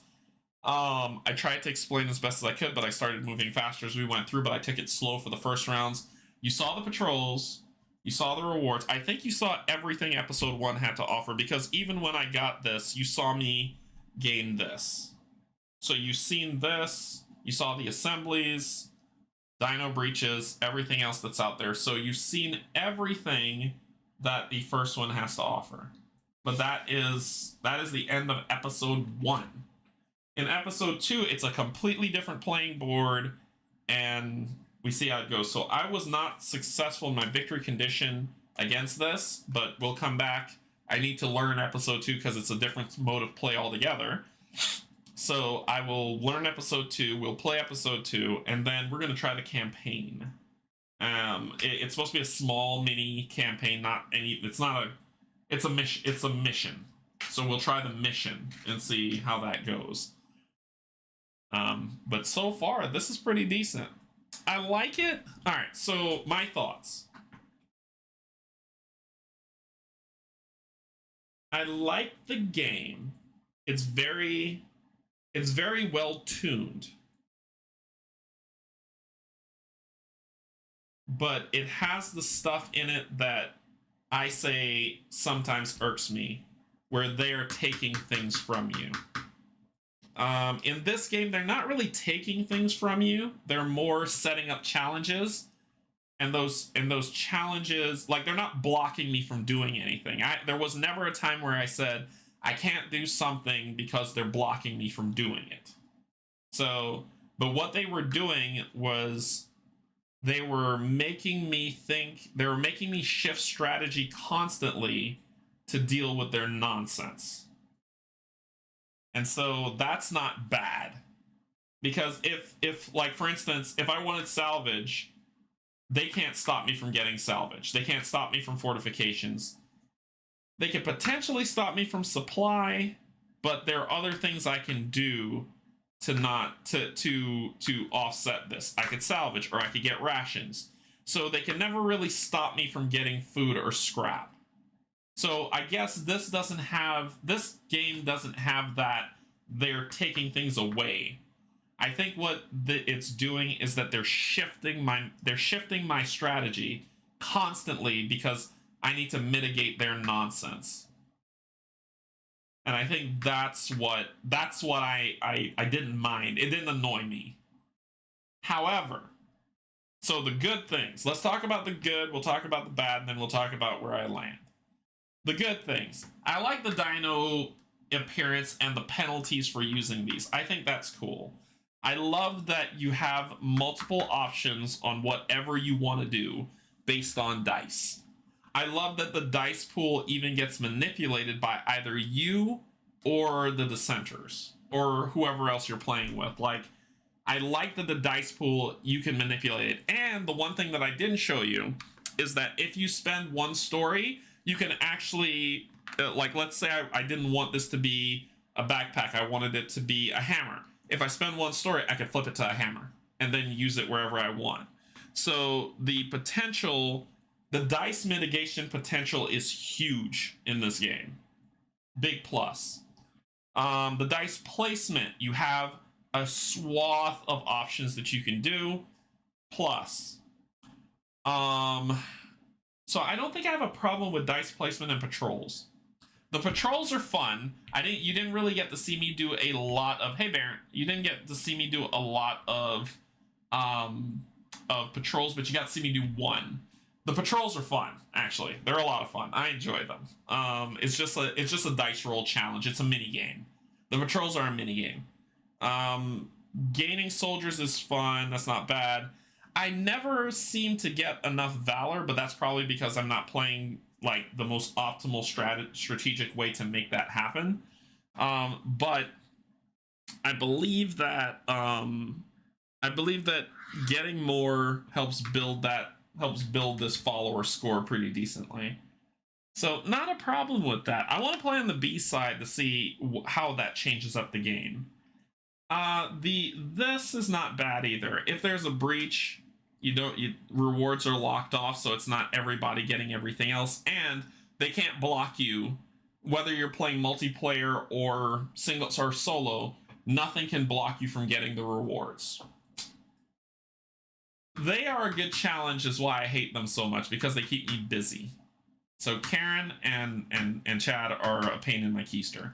And the variance of saying, okay, well, I want Chad to be on hard mode, but I'll have Karen be on easy mode is really cool. Like, it's not Karen and Chad are stuck on either they're both easy, normal, or hard mode. You can actually shift them based on how you want. So I think that was pretty slick. This thing is this is my con. This is my first con. This is hard to get. This is not easy. And they're wanting you to play on Pioneer mode, which is, I mean, look at Pioneer mode. 70 followers and 50 acceptance. This is hard. Like, this is hard to get. I think I could swing 70 followers, but 50 acceptance, the game has to play a specific way for me to get 50. And I don't like that. I don't like this at all. So this is my negative. This is my third time playing. I've tried 3 different strategies each time. And honestly, I don't think I've ever hit 30. So I'm not digging. This doesn't feel good to me. This doesn't feel tuned. I don't like that. There's only one way to get this, is with votes. And votes only come at assemblies. That's the only time you can get these. And I think that's silly, because with followers, you can make that happen. I think they can offset that by saying some followers can turn into acceptance if you pay that. Like, there needs to be more. You've given me more than one way to mitigate dice. You've given me more than one way to place dice. You've given me more than one way to gain valor, to gain safeguard. You've given me more than one way to do rewards, to do patrols, multiple different things, but you've only given me one way to get acceptance. That's a miss on my part. I don't like that. I want them to change that. The other thing, and I'm only saying this as a third time player, I haven't gone in and played the mini mission yet, right? The mission that's part of the game. The thing that made me love, the thing that I think what really sank for Hadrian's Wall for me was you gave me a mission. You gave me something to do. This saying, okay, just get this, didn't really give me something to do from a narrative perspective. Like, Frostpunk gave me something to do when it's a point chase. Hadrian's Wall gave me something to do when it was a point chase. And this is a point chase game. It's a Euro. But give me something to do other than chase points. I have to, like, for instance, make one of the challenges that I have to dominate military. That's a thing I have to do. This is a focus. This is a strategy. If that was a win condition, dominate military and gain, like, throw this nonsense out. I would probably say gain 70 followers and be the dominator in military. And that is a win condition. Gain 80 followers and be the dominator in protection or something. That seems more accessible to me than this. I don't like this. So out of all this, I have one negative, which is this. One, I'd probably say switch the victory conditions from gaining acceptance to followers and dominating a specific zone. So that teaches me the different strategies on how I can make this work. Right? You can say, like, oh, so one of these things is not available for you to put stuff on and you need to dominate. So for instance, here's an example. You cannot not until the first assembly, you cannot go on any patrols. And you need to dominate, or Not until the first assembly you can't gain any rations, and you need to dominate all of sustenance and gain 70 followers. That seems like a cool challenge. Like, I would say, okay, that gives me a goal to accomplish instead of point chase, and that would help. Other than that, the game's pretty solid. It's a well-tuned game. This thing here and this thing here are my only complaints. Everything else is solid. I have no complaints about anything else. Traps are fun. They're really well done. The dinos are amazing on how they work.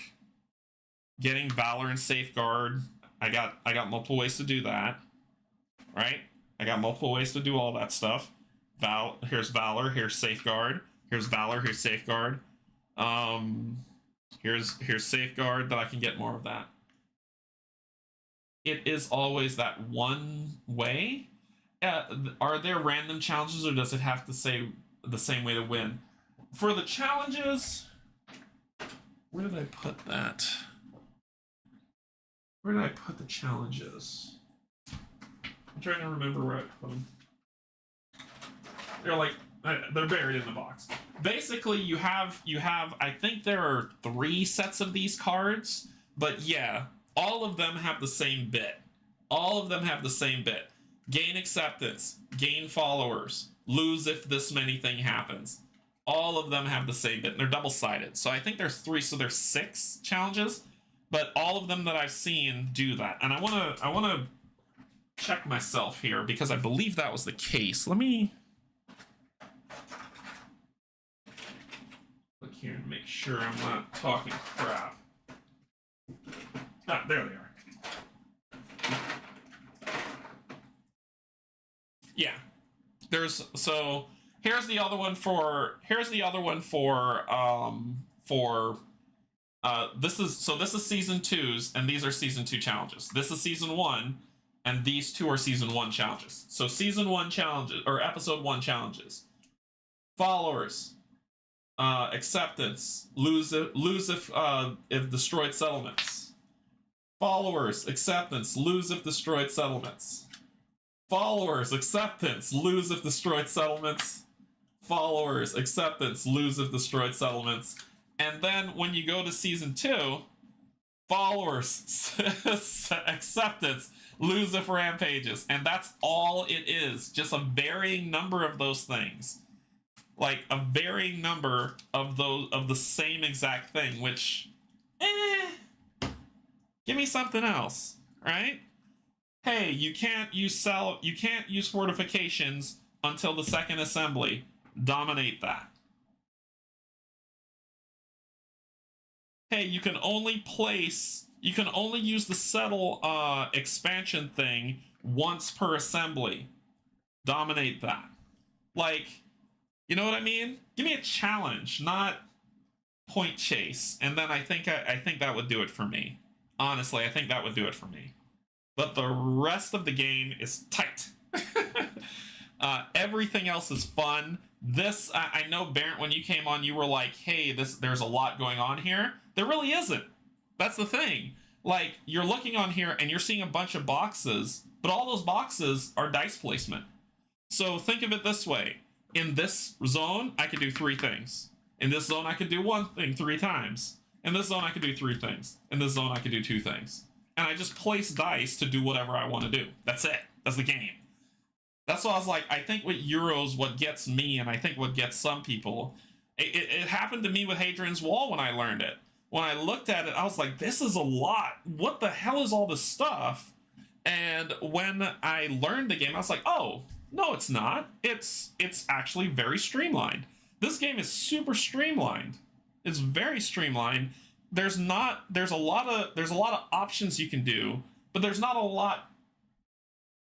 There's no confusion in this game. People just get confused because they see a bunch of boxes and they're like, this is overwhelming. But as soon as you sit down and you learn the game, it's not overwhelming at all. It's actually pretty straightforward. Well done, Mind Clash. Well done. So anyway, my thought on it is I'm gonna play episode 2, and then I'm gonna play the campaign. So there is there is episode 2's rule book, because there's a whole other different way to play. And then there's this Chronicle expansion rulebook, which is like it's a campaign. And so you play, you do setup, and stuff happens somehow that I have no idea. So this is 1 to 4 player in a 1-player game, so it tells you how to set it up. And I don't know, is there? Yeah, it looks like it's very short. So it's not really a campaign, it's more like, it's not, oh, you go through episode 1 and 2 and that's it. And however the game ends out for you with the mission that you're on is the outcome. That's it. So I'm going to bring to the channel, I'm going to play episode 2. I need to learn it first. And then after we play episode 2, I'm going to play this. And I will give you like kind of the, should you add this to your collection if you've never touched a Mind Clash game, or should you pass? Right now, I'm on the train of, yeah, this is a good addition. This is a good addition for solo as well as multiplayer, but I believe the main crux of the fun is in multiplayer, 3 players. If you play this game 3 players, this is going to probably be a lot of fun. Solo mode is David Turksey and Lord John Albertson did a great job with the solo mode for this. Just get rid of this nonsense. Alright, that's all I got. I've repeated myself probably 30 billion times, so you're tired of hearing me say the same thing. But that's all I got. So that ends the playthrough of episode 1 of Perseverance. It was a lot of fun. I think this game is pretty decent. I see why a lot of people like Mind Clash. So I have Tricarian as well, but I want to get through this first, and then I'll move on to Tricarian and try that out and see how that plays solo. I don't know. We'll find out, but we'll see. All right, everybody. That's all I got. So what's coming up Thursday? I'll be playing a game with Pac-Man since he'll be back to the channel, so that's going to be on Tabletop Simulator. Probably going to be Terraforming Mars because we haven't played that in a while, just to let y'all know. And then Saturday is co-op chat, and Sunday is going to be, I'm going to try to learn Black Sonata to play it in the morning, but in the evening at 9 p.m. Eastern Time, D&D. So stick around for that. That's already been scheduled. If you like what you saw, give a thumbs up, a like, and if you're interested in subbing, I'm here. If not, no harm, no foul. Other than that, that's all I got. I will catch you all later. I will see you Thursday or in social media, because y'all know I'm on there all the time. So that's all I got for today. So all I got to say is I love you, and there's absolutely nothing you can do about it. Bye, everybody.